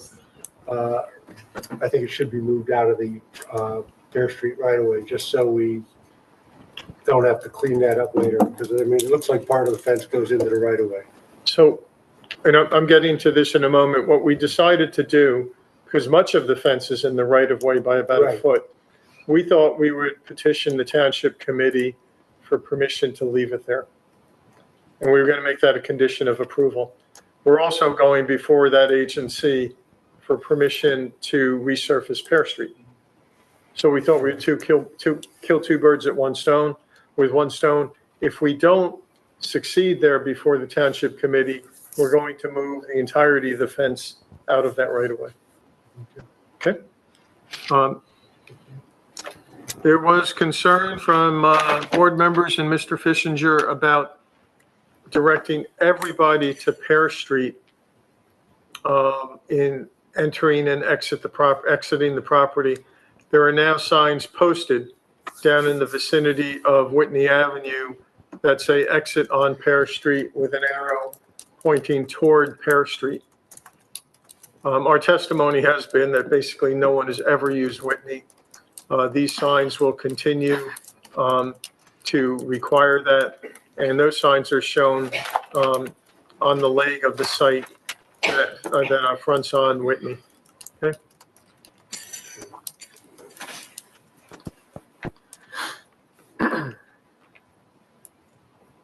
Okay, so I promised you a couple of things later. Submitted by Larry to the board, the planning office, was this detail. We will have to mark this one, but this now shows a roof over the trash storage area. It's vented on the side, it's provided with hardy plank siding. It's a little stone mortar table at the bottom of it. It's pretty good trash enclosure. Okay, pretty good looking. You want to mark that? And Yeah, so I think, Rich, we're up to A2. Yes, it's A2. And A2 is a sheet prepared by Joso Studio. It's the refuse enclosure detail, and it's sheet A 4.0. We'll mark it with today's date, August 25th. And I don't, you have a copy of that, Liz? I have one printed copy of it. Let's use that one, please.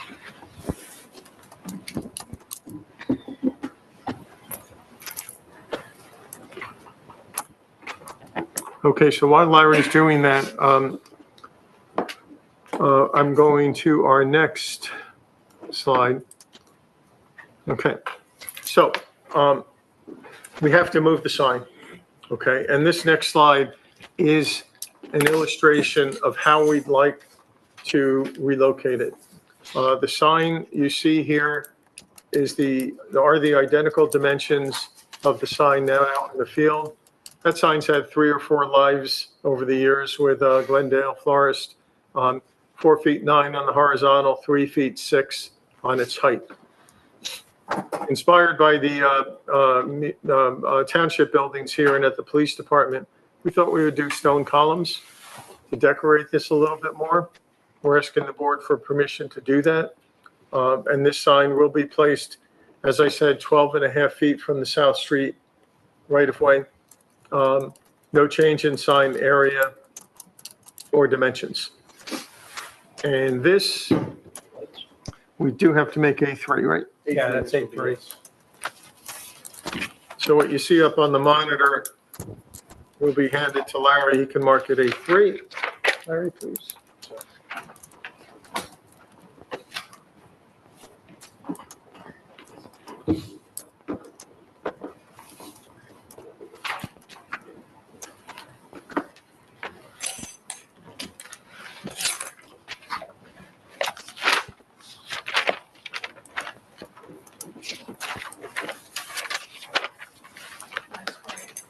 Okay, Larry? Okay, so at the last meeting, we decided as a group that the main reasons we're here are for approval of the so-called event space and the coffee shop. We decided with Mr. Roller's help and Ms. Keller's help to declare both of these use variances. Okay, not an expansion of the old Glendale facility, but to be conservative and treat them as use variances. As you may recall, both are going in existing buildings on the property. One above what we call the home shop at the rear of the property. The other, which is the coffee shop, up in the front building, which used to be called a boiler room. Let me just show you those two. We're back to our site plan exhibit. So the proposal is to go up into the second floor of the building at the rear of the property for our event space, and then go to the boiler building on the right of this exhibit, extend off the back of that with a greenhouse, and we're calling it a coffee shop. Remember, what was explained last month was much of it's going to be retail space for the sale of tropical plants. Just so happens we're going to have 20 seats in there for a coffee cafe kind of setting where customers can come in, get a coffee, get a snack, go and do their shopping, okay, or vice versa. And there's no cooking or food preparation on the premises. We explained we would be bringing in prepared food. I suspect there might be a microwave in there, Mr. Chairman, but we're not doing anything too heavy. Okay. And we explained coffee, teas, iced teas, the beverages like that. Okay. Both of these uses we explained at the last hearing, and I'll say again, importantly, do not involve the physical expansion of any building on the property. The greenhouse off the back of the coffee shop actually replaces a much larger greenhouse that was on the site for many years. The event space is on the second floor of a building. It's under an existing roof. So this is a rather unusual use variance because nothing is getting built. Okay. Both uses meet the particular suitability test because the building space and floor area is already there. What's been explained at the last hearing, I'll repeat again, the uses contemplated for both link the customers who will use the event space and the coffee shop to activities on the site.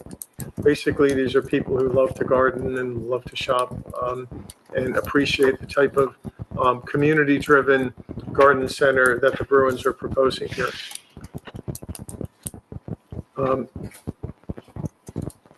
We explained the uses to you at the last hearing. I'm going to go through that again in a minute so they're specific.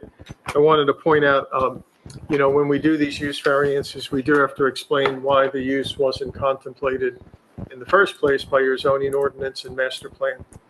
That answer is simple. These are far too specialized and nuanced as land uses to be contemplated in planning documents that generally look at things from a much higher level than, let's say, a 2,700 square foot event space or 1,700 square foot coffee shop. So the additions are minor.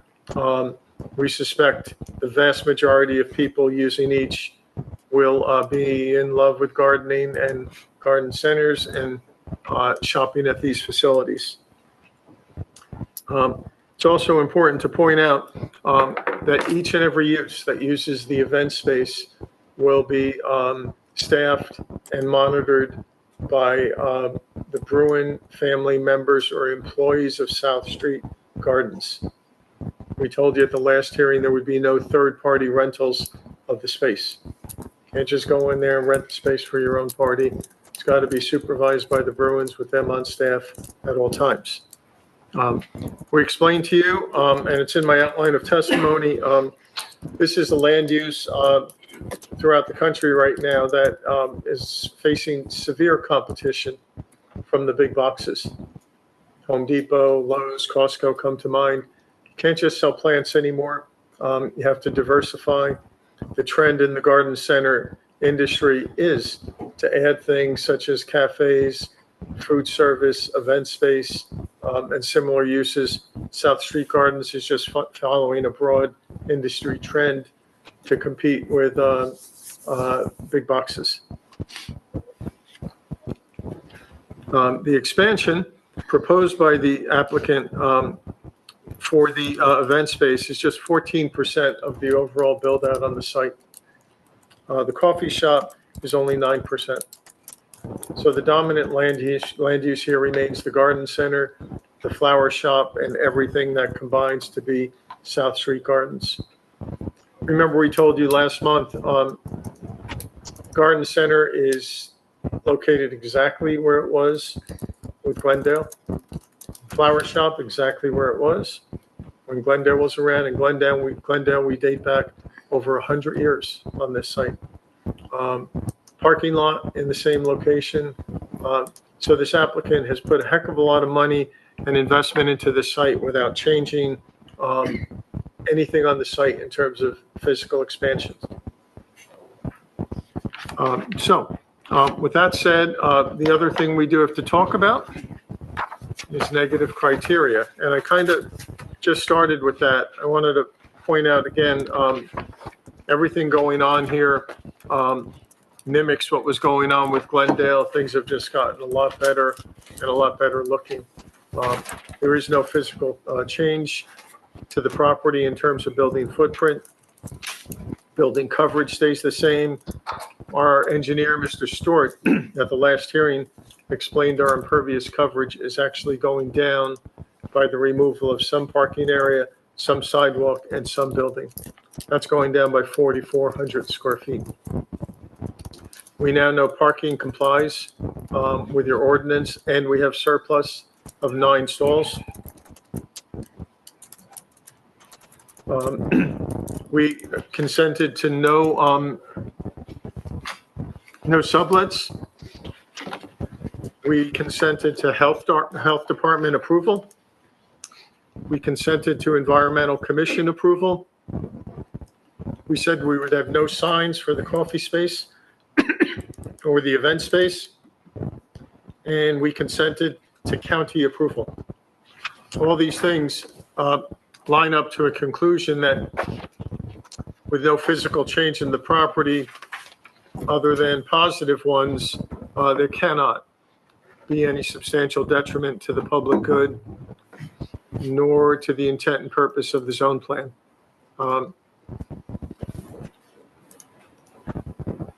So what I'm going to do now is hand out A4, Larry.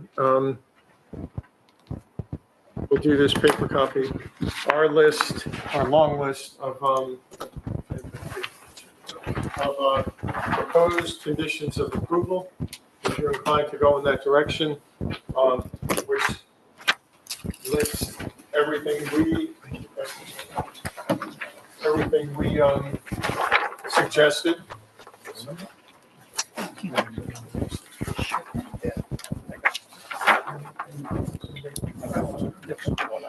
I have one, please?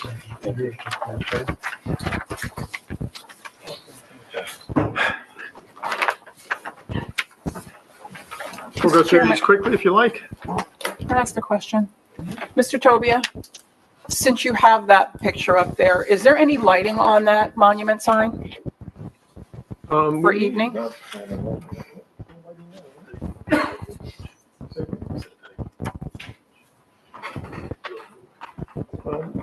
So nothing is proposed now. If anything, it's going to be very low voltage, low intensity. Ground firing is what we normally do. So if I was coming through in the evening, like at about this time maybe, it will not be lit or there'll be low voltage signage? I would like the board to allow the applicant the right to do something low intensity, ground firing, and suggest a shut off at, we're going to say on this list, 10 o'clock, maximum shut off for everything. Although our retail is closing at 6 o'clock. Right. So if we could do that and allow them the option of some illumination, that would be super. You say low intensity, it's just parameters. Do you mean externally illuminated? Externally and ground mounted. Yeah, so not internally. No internal. Oh, no, oh. Right, just like flashing on. Yes, just want to make sure. I don't think that would be good in this area, so. I don't know, just making sure, just making. Okay, sorry about that. Like the township sign, right? But is it a structure? All signs are structures. Thank you. Yeah, I think that sounds appropriate for this type of use, especially, So you they need know, a front yard they close at variance? 6:00, people might even still be coming there. So, but I think just limiting it to, externally illuminated ground mounted. But if it's only 1 foot from the property line, how's it gonna have room for a light to shine on? Will it? They're tiny, they're just like, Okay. yeah, Just yeah. one? Because, and you can't just angle the head, yeah. Okay. Okay, so, and this again, Mr. Chairman and board members, speaks to our negative criteria and what we're trying to do to protect the public and address board concerns from our first hearing. Item 1, no outdoor events shall take place in the front yard. Mr. Chairman, that was your baby. The way we're saying this is nothing in front of what we've been calling the Welcome Center and the coffee shop, which is 204 feet of setback to South Street. If you've been out to the site, you know that area is entirely covered with plant material anyway. Right. Okay? I would just add to that, I mean, that we can, the board, just to clarify, because there are a few frontages here, I would just clarify South Street front yard. Right. Okay. Got it. Outdoor events. So we explained the proposal for our indoor event space. We've also said some, because of what's on this site and how beautiful it is, some of these events might want to come outside in the form of, let's say, a cocktail hour before they go inside for the main event, or activities relating directly to instructional tutorials within the greenhouse, let's say. And so we're saying here, outdoor events to be limited to the paved courtyard, paver courtyard, which is a term specified on the site plan, or the greenhouse and rear yard areas. So that says in a different way, we can't go to the front yard, and it identifies on the plan, I could show you this again in a minute, paver courtyard and greenhouse area. Garden center will be open no earlier than 7 a.m. 4 and 5 I've covered already, requesting township committee approval of the Pear Street issues. 6, you may recall there's a dwelling on the house. We represented to you at the last hearing that would be used for caretaker residents only, not a rental. The caretaker will likely be one of the members of the Bruin family, or an employee who will simply live there. Thank you.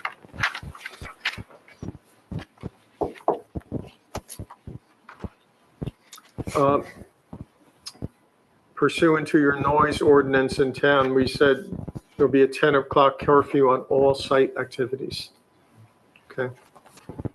And remember, some of our activities are closing much sooner than that. This is really for the event space. We also said there'll be no leaf blowers before 9 a.m.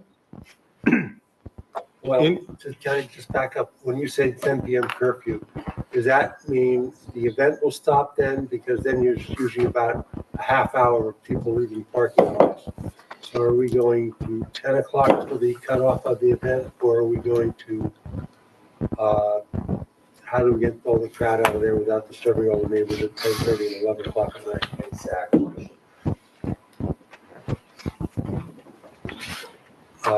We could go 9:45, kick them out, 10 o'clock, everything's got to go dark.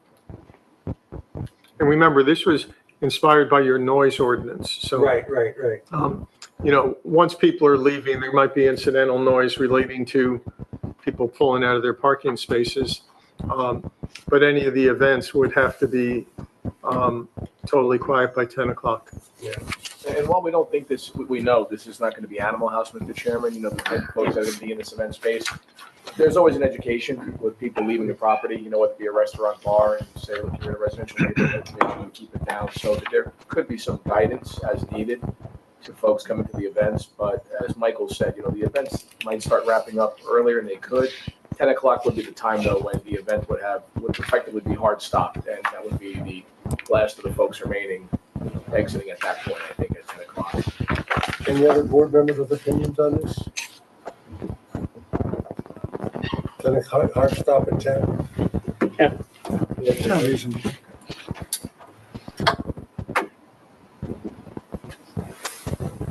The anticipated events at the site are listed in item 9, and this is all up on the monitor, by the way.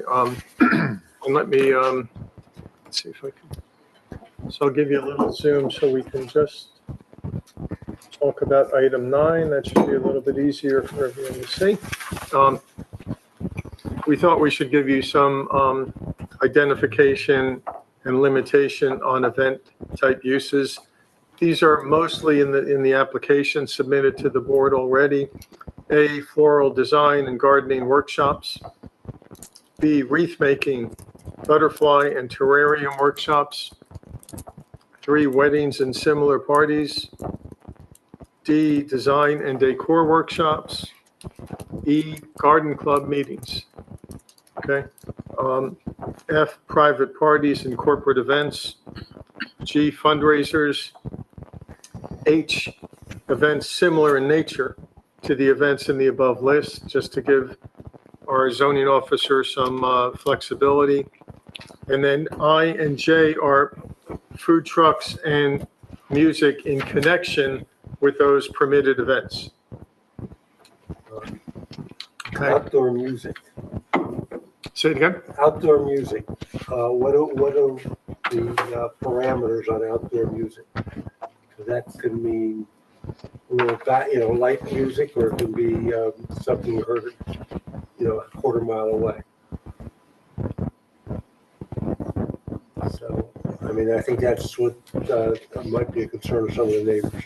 Yeah, and does that mean live music or amplified music or? Yeah. I think it could mean either, I think. We understand there's going to be decibel levels that are going to have to be complied with. There's probably local code, but also the state code. But I think it could be either scenario, amplified music and or live, one or the other. Can you just remind us what the capacity of the event space is? 48 people. 48 people. And that's a zoning capacity that the applicant is looking to limit itself to. The fire code capacity is more than double that in that room, which is modest. It's a little over 2,000 square feet, but it can hold over 100 before you blow fire code. But 48 is the applicant's sweet spot and I think reasonably struck number that they're looking at as the ceiling. That's on the plans. Okay, just wanted to confirm that because I think there's a difference between a 48-person event and a 100-person event, especially when we're talking about things like leaving at night. But 52. At the same, yes, that would be correct. But I think that, we talk about the indoor and outdoor music, that just has a tendency, in my experience, that with events, even if they're smaller, that, I'm just trying to think of a way that it can be controlled. Right. Because, not every event, everyone's going to be out there with a decibel meter and, 95% of the time, what if it's might be a string quartet playing at dusk, that's probably going to be most of it, but something like that. But then there's the opposite end of the spectrum. Right. Yeah, it's definitely going to be a balance out there. I could say this. The applicant went through this entire process, a lot of time, a lot of cost, and they realized that this board is discretionarily reviewing the use variance request. I don't think that they're going to shoot themselves in the foot out there the minute they have an event and the sirens are blazing and the zoning officer's called and there's code enforcement and then we're back before this board potentially on an amendment or at least dealing with this report. So I think their interests are probably very much aligned with the towns and the neighbors in that regard. And if you recall from the prior meeting, the applicant, through Mr. Tobia and Matt Bruin, spoke at length about the relationship they've established with a lot of the neighbors. You heard from a few of our neighbors at that meeting. They've gotten off to a very good start. I don't think that they're going to go astray, at least unintentionally, but you're right. I think it's probably sort of a gut test. If it feels like it might be too loud and too heavy, I am hopeful that the applicant will be wise enough to tone it down immediately, realizing what they went through to get this grant of approval. But if we can find some objective parameters, we're certainly all ears. music outside. That's what I thought we talked about last time. But no amplified music outside. Part of it, I think, Rick, if I remember correctly, they had said that they might have like small speakers just playing like daytime sort of ambient music. That was sort of the hesitancy to say no amplified music. Right, as you're walking around the garden center, Yes. you might hear some low-level music Like throughout you the hear day.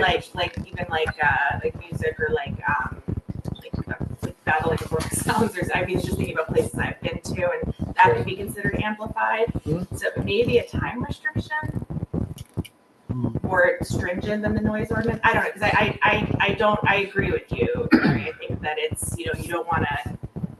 Right. We don't think the applicant's done everything that that we were asked for the most part, and whatever. But at the same time, it's like the zoning board isn't a gut check type of thing. So it's especially the zoning officer would have to enforce it.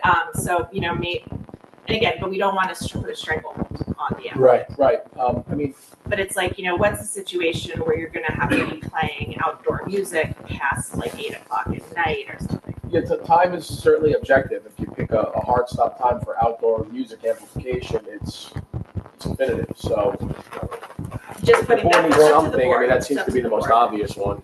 Well, what's the closing time for the garden center itself? Typically 6 p.m. for the garden center.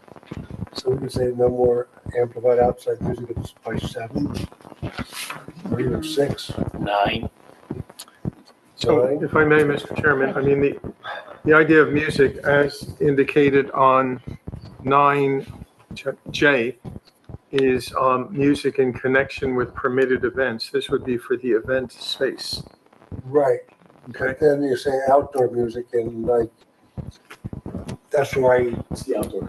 Yeah, that's the part I'm hesitant because if outdoor music is really loud and the neighbors hear it, 4 or 5 times a week, which I'm sure it's not being planned, but can always evolve into that. That's not what the neighbors signed up for.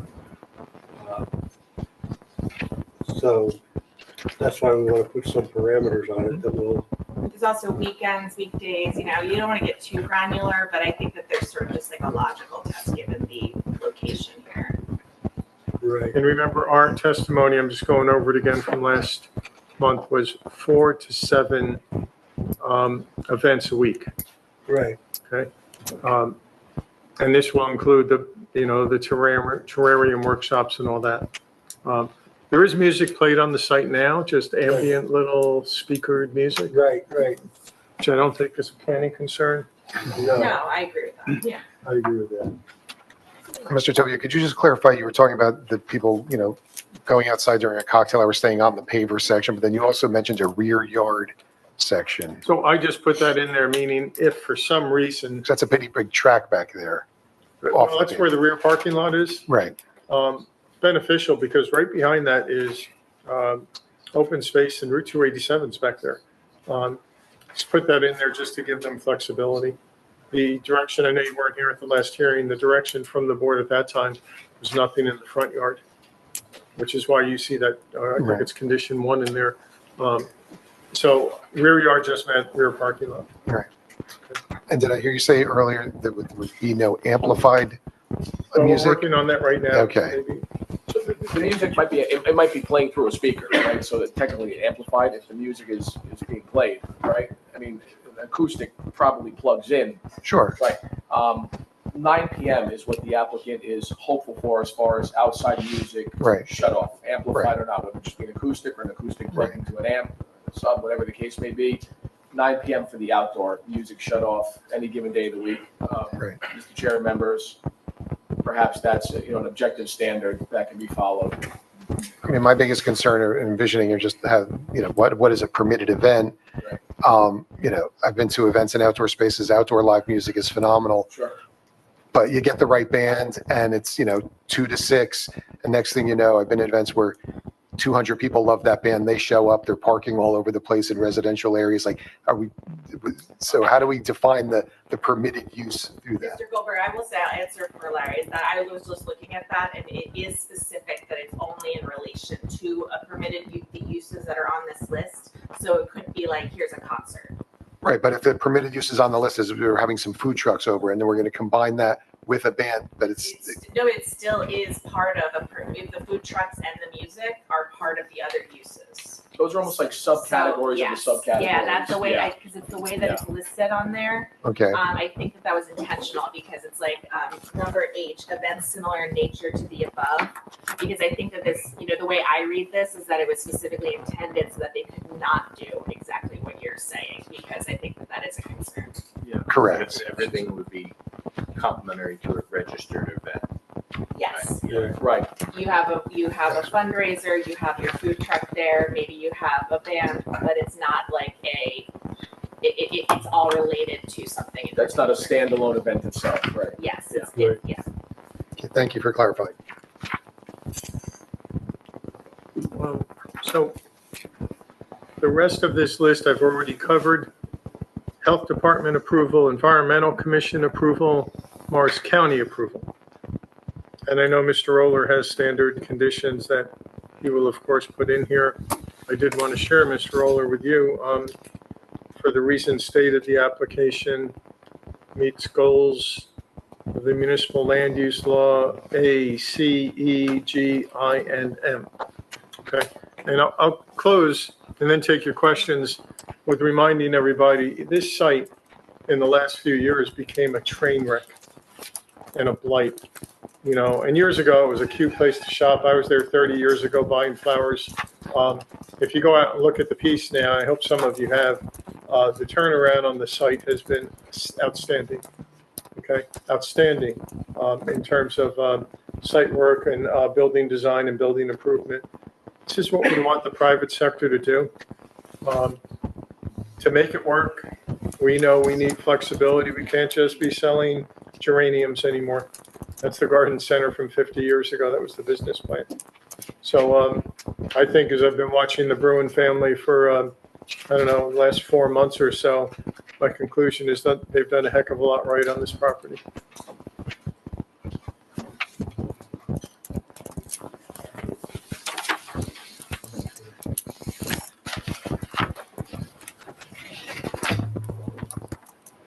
Mr. Chairman, we make this totally available. Any questions you folks might have, your board professionals, and of course, the public, if any, of his direct testimony tonight. Mr. Tobio, when you run through and say A, C, E, I, G, and M, that's what you said, right? You got it. Could you explain that for the people in the audience, members of the public, so that they understand exactly what you're saying when you run off those subparagraphs? So the municipal land use law establishes a number of goals, kind of on page 1 of the law, that tells you what you're supposed to do when you do land use regulation. Goal A, and by the way, all variances are held to a standard that says you must promote one or more purposes of the municipal land use law. Goal A simply says encourage municipal action to guide the appropriate use or development of all lands in the state. Appropriate use of this property was established over 100 years ago with Glendale. That use continues. It has a legal right to continue. And so we deem it an appropriate use for the site. C says provide adequate air, light, and open space. And remember what I told you, all the work that's been done here by the Bruins has been done on the existing footprint of Glendale. And in some areas in the back, that footprint has actually been reduced in size. C, really there's nothing on C to help us. E says provide sufficient space and appropriate location for a variety of commercial land uses. This is an appropriate location because the sites and its use has been grandfathered in for decades. Question for the board, historically was, do you leave it as a blight on the neighborhood, or do you fix it up? We all know the correct answer to that is fix it up and invest in the property. I says kind of the same thing, promote the desirable visual environment. Every building but one on the site's been re-sided. We've got new windows, extensive interior improvements to the buildings. New fencing, over 150 plants have been put up around the perimeter of the site, mostly arborvitae, to protect our neighbors, all of which amounts to a desirable visual environment. And goal M, Mr. Chairman, speaks to the more efficient use of land. Glendale's probably been closed 3 years by now. There was nothing efficient about what had happened to Glendale over the last few years. And now, of course, it's a vibrant, contributing, community-based business in Morris Township.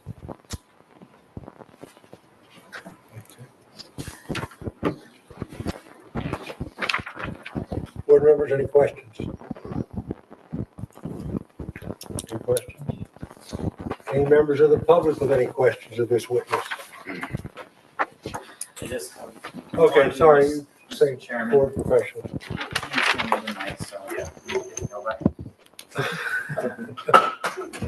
Talking about Sonia.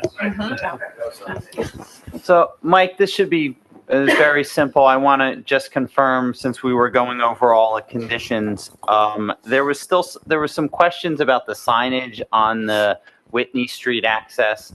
I believe you confirmed at the last hearing, but can you just confirm you'll agree to work with either my office or Joe's office to refine the message and what those signs are? Yes, okay. Right now, the plan shows 4 signs. If you want a few more, we'll do it. It's not a matter of number, it's just making sure they convey the right message. I don't know. Yes, we will do that. Make that a condition of approval. Larry. That was it, Mr. Chairman. Otherwise, I'm happy to see that they were able to move the sign outside of the site triangle. That was really my only concern with this And application. in this location, it is outside the site triangle? Yes, it is. Actually, just so we're clear, the plans sometimes say relocate. From the rendering you showed, it's a new sign, right? It'll be. What's out there now is temporary, okay, because we knew we were dealing with the county on this issue. You can call it a new sign if you want. What I wanted to communicate to everybody is it's going to be the same size. It's the same size as the prior sign, but it will be a new sign in a new location, just the same size. Yes. All right. I agree with that. That was it, Mr. Chairman. Thank you. Okay, members of the public, any questions?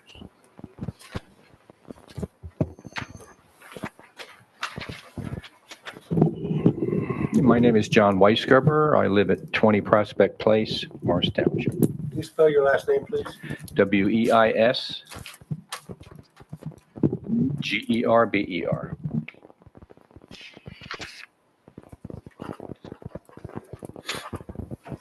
Mr. Tobia, you said you've been to Glendale Yes, sir.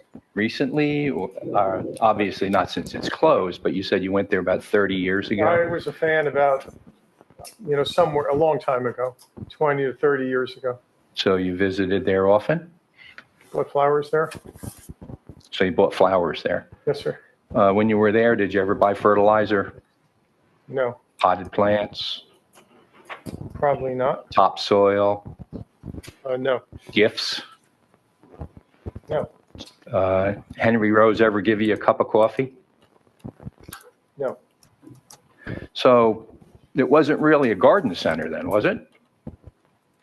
You're testifying that it was a garden center. It was a garden center. I went to the flower shop, which is about exactly where the flower shop is now. My recollection is they were doing wholesaling there as well. But I was a flower guy. I went in to buy flowers and I left.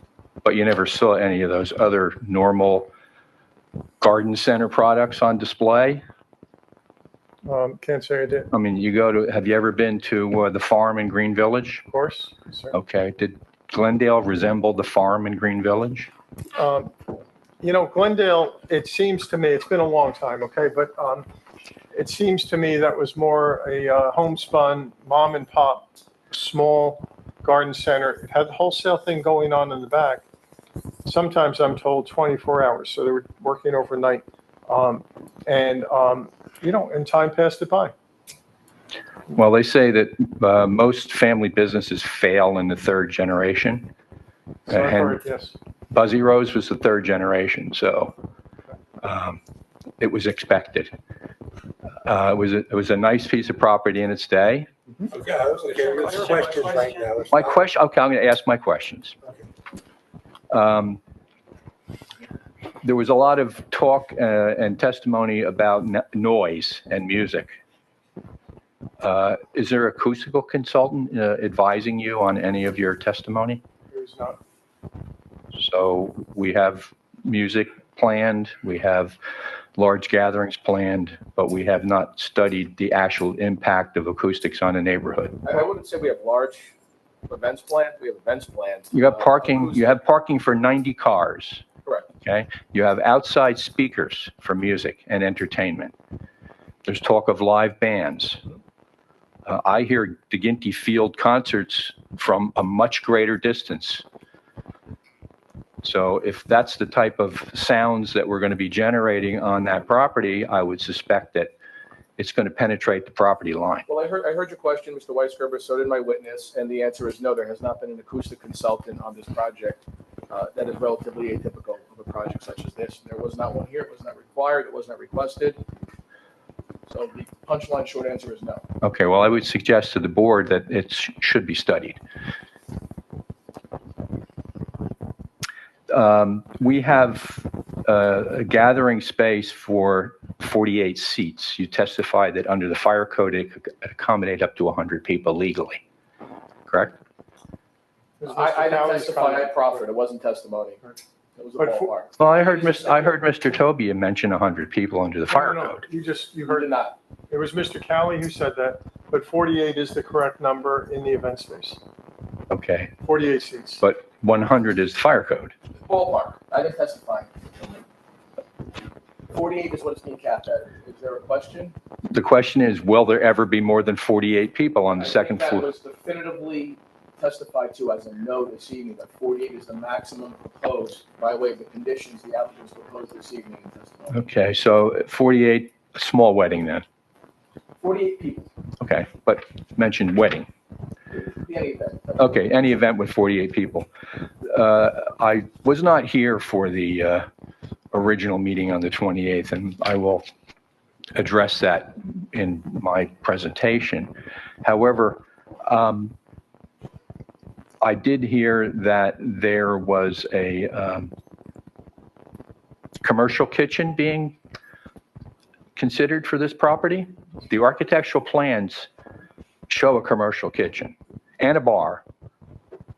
There's no testimony that's, Mr. Weisgerber, I appreciate you weren't here at the last meeting. I watched the entire video. I know exactly what happened for 3 hours. Okay, just have one person at a time, don't argue. But I have no witness here for you to cross-examine this evening. The protocol is that you are entitled to cross-examine the witness based upon testimony offered during direct examination. Mr. Tobia spoke to none of those items tonight. So for the sake of brevity and following the process, we really cannot answer that question this evening. Spoken like a true lawyer, Can you okay? rephrase your question and maybe we can get some sort of answer? I'm requesting an answer only because I wasn't here for the 28th, and I'm going to explain why I wasn't here for the 28th. I understand you weren't here last meeting. You can, how many questions do you have concerning testimony from the last meeting? I have a lot of questions about testimony from the last meeting. Well, was it testimony from this witness or from another witness? Well, there was testimony from the architect, there was testimony from the traffic consultant, there was testimony from the applicant. So I have a lot of questions. I understand that, but right now you can only ask questions concerning Mr. Okay. Tobia's testimony. All right, I will That's the I will procedure. restrict it to Otherwise, Mr. we'd never Tobia. get through anything. So you can ask Mr. Tobia questions about things that he testified or things related to what he's testified. Okay, then other than the acoustical issues for the site, I don't have any more questions for Mr. Tobia. Okay, thank you. Any other members of the public with questions? Hello, good evening. My name is Eric Vieira. I'm at Spell 18. your last name, please. It's V as in Victor, I-E-I-R-A, Your address, Mr. Vieira. 18 Prospect Place. I'm exactly 3 backyards over from the proposed event space.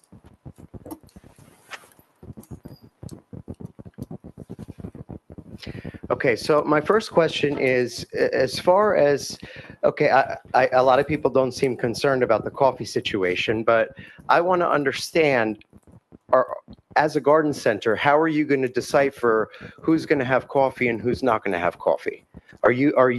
Is coffee and hot cocoa and all that just for me when I go inside to buy my Christmas tree? Or are the people that are going to Atlantic Health from 287 every single morning, which are already being offshot, okay, to that area, are they all going to be stopping now to get coffee since Richie's Deli closed down? It's such a nightmare. I have 2 dogs. Just a second, he asked the question, you can't Okay, got it. go at it toward. So the answer is it will be open to the public. Okay.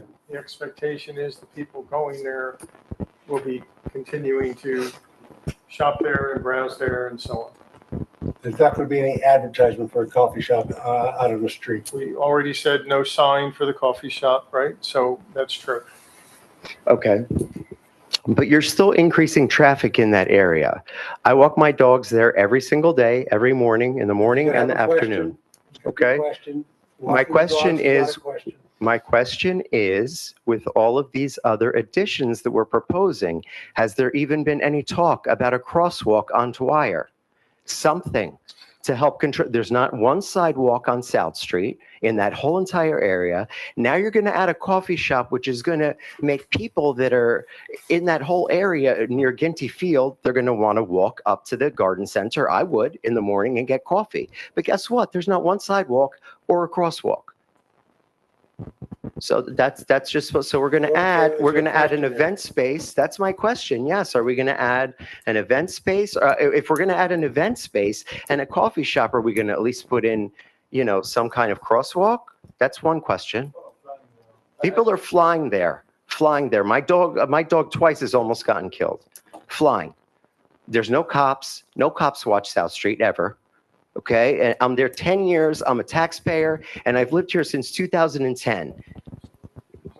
Okay. Do you have a question? My next question, yes, is regarding the event space. I think 10 o'clock at night, okay, 7 days a week, 3 backyards over, okay? I work really hard, okay? I've put a ton of money into my property in the past 10 years. Anybody that knows me. Sir, Yes? this is a time for questions. You'll have a time to sum up and give your opinion and testify as to this application. But right now, it's questions. Okay, so my question is, can we control the amount of noise? Because I understand that there's been no noise control, there's been no, Are you directing your question to the witness? yeah, is there going to be, how are we going to control the volume level? And does it have to be until Let him even answer 9 one- o'clock let at him- night? Let him answer one question first, and then we'll Okay. go to the second question. Read our stipulation. Yeah, so I can help with that, Mr. Vieira. The applicant is proposing a condition of approval, should the board act in favor of the application, that acoustic noise generated by music, we have to meet the noise code any which way you cut it. The municipal noise code is also a state noise code. We're not asking for any reprieve from that. The board could not grant it even if we had asked for it. We have to meet the municipal and state standards for noise levels, which is decibels measured at the property line. And the whole calculation, it's a lot smarter than me to figure that out. That said, the applicant is asking for a certain use in this property that might include music, outdoors and indoors in the event space. The proposal is outdoor music will cease no later than 9 p.m. My question is that I would like it to end earlier than that. I think 9 o'clock PM is still too late on a Sunday night when I've worked all day. Excuse me, we're arguing. I'm This not is a time for arguing. I questions. just don't understand. Well, I understand that, and I understand your frustration, but right now, we're just asking questions. You can come up later and voice all your frustrations and all your opinions on Okay, the so application. my question was, again, how are we controlling the noise volume and who is going to police that? Okay, Because well, that's one question at a time. So we're controlling it by the stipulation that Mr. Cali just shared with you. Noise in every town is always subject to you potentially making a complaint with police if you hear music at 10 o'clock at night, let's say, and it's usually addressed on a complaint basis. Hope that doesn't happen. That's usually the way it works. But my question is, what if it does continue to happen? Who's going to police that? You're telling me that the police aren't always, they're busy with other things, that they're just going to come. I'm going to constantly be complaining. Okay.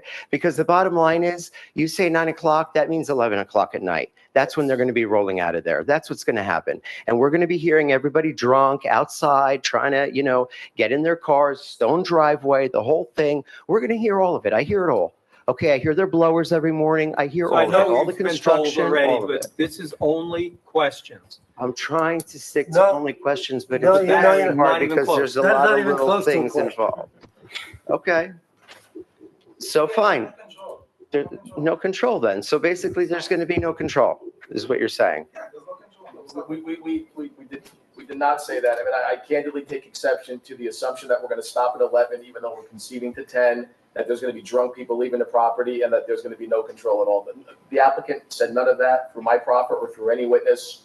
None of that was the case. Yeah, and I think the answer really is, if it goes beyond whatever the condition is that the board imposes, right, you can and should make a complaint, and the police can issue a summons, or the zoning officer can issue a summons on your behalf, right? So should that continue, it would go to municipal court. No, not from back there, okay? So that's the procedure. So back to the crosswalk. Is that even on the table? Has that even been discussed? You guys you want to increase? You've asked about the crosswalk. There's been no testimony about a crosswalk. It's not in the plan. That's something the municipality, you have to go to the township committee to get a crosswalk. So, okay, just please help me understand. So we're supposed to wait until somebody dies and gets killed? No. Okay, before I go to them? Wait. No, that's my question. No. I said you have to go to the township committee to get a crosswalk. Every This day, applicant- almost this- an accident wait, this happens there this applicant- daily. This applicant cannot put in a crosswalk. Okay, fine. But I'm The saying, township committee has to put in a crosswalk. my request is that there's always accidents there every day, okay? My request is that if you're going to approve this, okay, as members that care about a community, that you're going to be concerned about putting a crosswalk in there, and I think it should be a stipulation. Fine, you want them to be open and do a coffee shop, then we should at least have. Can you just relax? We're not here to argue. You're here to ask, at this point, to ask questions. You can come up and give your opinion and give your testimony later on, but right now, it's just questions of this witness. I did ask a question, and my question still remains, will there be a crosswalk? Is that even in the idea of anybody to do something like that? Okay. No, sir. No, okay. So that takes care of that. I was concerned, alcohol. Why did we have to have catered alcohol? This is a garden center, right? Excuse me, you have a question. Why do we Can't need you- to have catered alcohol? That is the proposed business plan. That is the only way alcohol comes onto the site. This was explained at the last meeting. The South Street Gardens is not selling alcohol. There's not a BYOB. If it's done under the supervision and organization of a caterer, it will be permitted. Okay. I would just. Excuse me, sir. It's okay, guys. If you want to come up and ask questions, you can come up later on and ask questions, but you can't just shout out comments from the back. Is it possible that the wool was pulled over all of our eyes, okay? And it was never about the garden center or that's my question. It's a very good question. I'm sorry, but I've been a spectator on the side watching this whole process from beginning to end. Okay. So my question is, I believe that the wool was pulled over our eyes. And my question is, was the ultimate goal always the event center and the coffee space? No. Okay. Thank you very much for your time. Okay. Any other members of the public with Mr. questions? Chairman, I just wanted to say something quickly because I think the public has had a couple of, this has come up a couple times. Just want to clarify that the applicant is here for a D1 use variance for this use. They're not trying to claim that it is the same as the prior use. They're saying that some areas of it were. But they are, you know, the board is here to specifically evaluate the fact that they are looking at a, to expand the use of the property to have events, et cetera. Right. So, you know, that's not, you know, there's no deception going on for that. The board is here to judge that. Mr. Tobia, did you make the determination that Glendale was a You gotta garden give your center? name again, I'm sorry. John Weisgerber, 20 Prospect Place.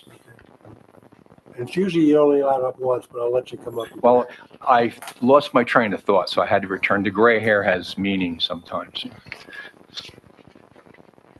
Question again, please. The question is, did you make the determination that Glendale was an existing non-conforming garden center for its existence? The history of Glendale was provided to me by the Bruin family in all their various research leading up to the purchase of the property. So the Bruin family determined that the Glendale Florist was a garden center, a non-conforming use in a residential No, zone. the Bruin family did not make a legal and planning definitive decision. They discussed site history. It was a garden center. I mean, it's Been a garden center. Term of art. It's been. But what is the Florist for- definition of a garden center? I don't think there is one in the, municipal land use law. No. I doubt it. there's not one, but it's been Glendale Florist since, for forever. For 100 years, yes, Right. I know that. And they raised flowers for 100 years, correct? Oh, I wasn't here the first part of it. But yes. So raising flowers is a farm, correct? Would you agree that raising flowers is a farm? To a degree, but that was part of a business that also sold flowers, sold plants, and so on. It had greenhouses, and it was a commercial operating business. A farm. Commercial business. There is a definition for a farm, and this does not meet it. Okay. So no would be the answer then, sir. Well, his question is, was Glendale a farm? We know you're not proposing a farm, right? Okay, so the use that's being proposed is a non-conforming use for a residential zone, correct? It's accurate. A farm is a permitted use in the RA 15, correct? So that, you know, you're taking some liberties here. We're not representing that Glendale was a farm. We're saying. I know you're not. You're representing it that it was a garden center, But it never was. but it never was. You've asked, Mr. Weisgerber, you know, for the sake of time, you've asked the question. You've heard Mr. Tobia's answer repeatedly on this topic. Is there another question, sir? Oh, no. I'll take care of the rest of it when I give my presentation. Okay. Mr. Chairman, I have a point of order. Yes. You've shut down my neighbor, and I heard you shut down the gentleman that was First here of on all, the last Mr. Weisberger, application. the chairman didn't shut anyone down.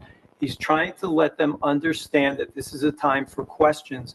And some people come up here and they go beyond asking questions and they start to make statements. There's plenty of time. Exactly my later point, sir. When the questions are completed, that they can come up and they can make their statements. I listened to the tape, okay, from July 28th, whatever the date was. The same subject came up at that meeting. It's on the record. Okay. Where residents got up and tried to make statements, and they were told they couldn't make statements. Right. But then before the end of that meeting. Wait, will you listen, please? You cannot make your statements until they have completed their presentation. After they have completed their presentation, then the public can make statements and put on witnesses if they wish, bring in expert witnesses, whatever. But they can make their case. But they have the right to complete their case before the public comes up and gives their testimony and their opinions on the application. Then why on July 28th did you permit 3 residents to come up to this microphone and make gushing statements and praise of this application when the application is still under submission? Why did you allow that to happen? When you're not allowing it to happen There was tonight? one witness who said he came up and asked the question and then said he was in favor. of There were that. three. It was three. Right, but they were here Listen to to the ask tape, sir. questions, and the same thing happened tonight, where people start to ask a question, and it rolls into their making statements, and that's what happened. It happens quite often, right? But the purpose for right now is questions. And as the chairman said, they need to finish their application first, during which, after each witness, you get to ask as many questions as you want. When they're completed, you can put on your case and they can ask you questions. Now, I That's the understand the procedure. rules of evidence, and I understand Robert's rules, and I know the procedures. This is a judicial body, okay? The only point I'm making is I didn't witness it in person on the 28th, but I did listen to the full 3-hour tape, and it did happen, and they were given permission to come to the microphone and make statements. That's all I want to, that's the only point I want to make. Thank you. Any other members of the public with questions? Oh, okay. One quick question. Okay. My name's Michelle Cullum. I live on 44 Woodland Avenue. Can you spell your last name? Cullim as a Mary. The event space that you're saying is 48 people? Correct. It's 48 people on the second floor. Does that include if you have outdoor activity going on, like a cocktail hour and stuff? So, good Would that question. double that? Are you finished? Yeah, yeah. It was explained that these things are going to be scheduled. Mhm. So we're not going to have 3 events going on at once or more. Mhm. They're going to be scheduled so they don't overlap and don't overtax the site. 48 is the number upstairs. If, as an example, a party upstairs wanted to start out with cocktails down below and then go upstairs, there's like cooler. That would be a typical activity for the Okay. event space. So there is the possibility of having more than 48 people Sure. if you're having an outdoor activity. Yes. No, it would be the same group going. So, but if it's an exclusive, like in the summertime, outdoor food trucks, whatever, if you're having an exclusive outdoor activity, if they want to be in that garden center or in the back parking lot, then you could actually have more than 48 people. I don't think that's accurate. But they wouldn't be using that upstairs area. They'd be I think using that's- outdoors. Yes, yeah, I think that's accurate. We could contemplate an event. And I'm just looking at the exhibit behind you, like floral design workshop, which might make a lot more sense to be in one of the greenhouses where we have flowers. Okay, and we can teach people how to make displays, for instance, or terrariums or things like that. That would make sense to be outside. That would be an event. That would be more outside than inside. I understand. I just feel like, especially in the nice weather, me personally, I think you guys did a beautiful job. It's gorgeous. I love walking around it. But if in the nice weather, I'd rather be outside in your gardens. So that would give me the possibility of raising that occupancy for my party. Any other questions? Nope, that's it. I just want to make sure the occupancy. Any other member of the public with questions? I have a question. Okay. Over the past 10 years Sorry, that I'm, but state your name again, please. my name is Eric Vieira. My question is, because I know you want a very direct question, has anything been done regarding prevention of water drain off? Because that is, they completely back up and we all back up into very, very wet land. And over the past 10 years, I've spent well over 100 grand just on drainage, on a generator, backup, sump pumps, all kinds of things. Okay, so, and I already start to see the water table over the past few months starting to climb again. So my question is, was anything done in order to control any of that? I can help you with that, Mr. Vieira. So the design requirements are dictated by the state of New Jersey. There's also local codes that control for stormwater management.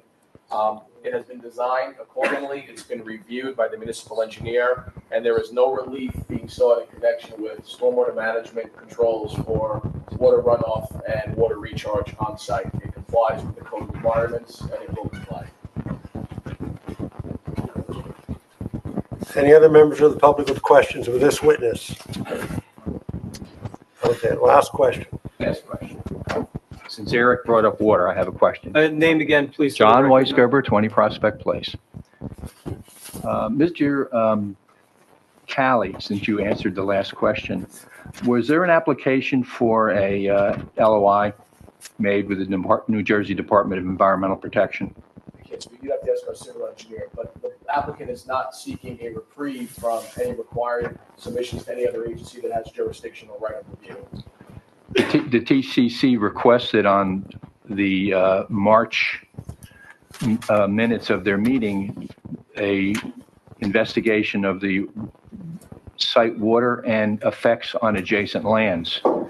There's been an environmental study in the field. The site's been flagged by an environmental reviewer as the potential impacts. It's been also peer reviewed by the applicant civil engineer, Fred Stewart. But your question was, has there been a loaning file with the DEP? I'd be guessing, and I'm not going to guess. Isn't it a requirement? I'm not going to guess an answer, sir. If it's required, I think I got to the punchline to be helpful to you quickly, which is if another agency review is required, the applicant will have to make such a submission to that agency.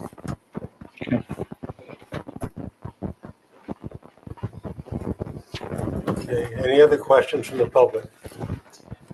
Board members, board professionals, any other? No? Okay, close the public portion. Board members, any other, board professionals, any other questions of this witness? Okay.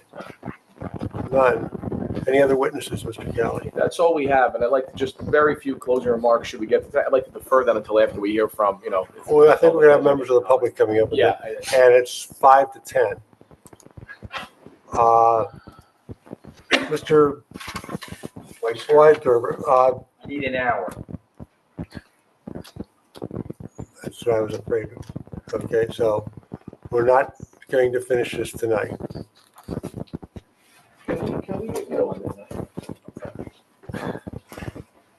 Can we confirm though whether or not Mr. Weisgerber, what I don't want to happen, and I don't suspect it will, but Mr. Weisgerber, come up to the microphone just so we can. where we are on the heels of the next meeting where Mr. Weisgerber intends to put on his case in chief in opposition and says, oh, but you know what? I still need to hire someone. I need more time.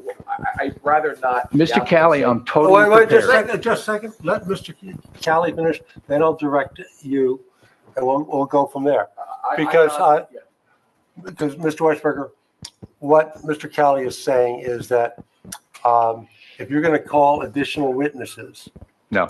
okay, like a planning expert, an engineering professional, you're going to call any witnesses. I'm here as a citizen. Right, well, citizens have the right to bring in professionals. I don't You can need hire a I professional don't if you wish. intend to bring in a professional. Okay. Okay. If you decide, you go home and reflect on it, that yes, I'm going to bring in a professional.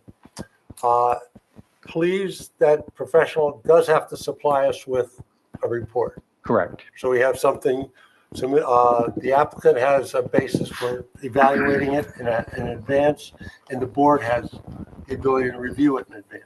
I've been coming to 10 these days. meetings for 50 years, and I know your procedures pretty well, so Okay. I understand completely. All right.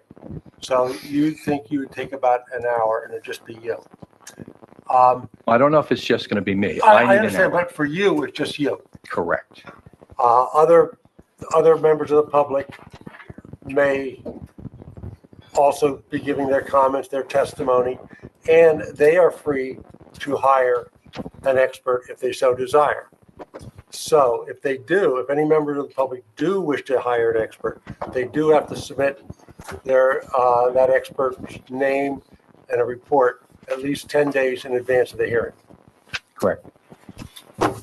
As I said, I'm here testifying as a citizen, not as an expert, not as a professional, not as an engineer, not as a planner.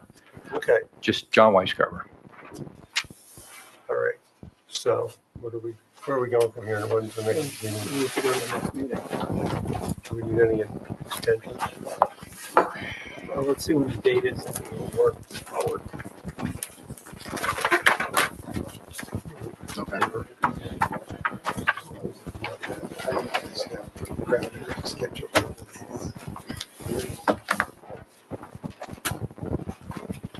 September's not good. September's no good. What's October look like? October. Nothing sooner, huh? Well, we've got the one, September's full. September has the one that got adjourned from this week that might have bumped you anyway. Yeah. Put you in here, right?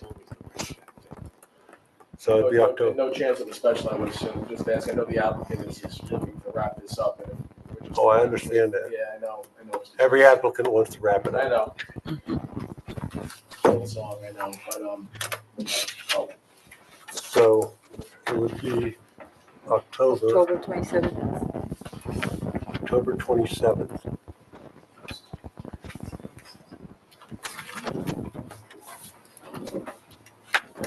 September becomes more difficult too, Larry, because, our regular meeting night isn't even a regular meeting night in September. It's going to be the fifth Monday in September.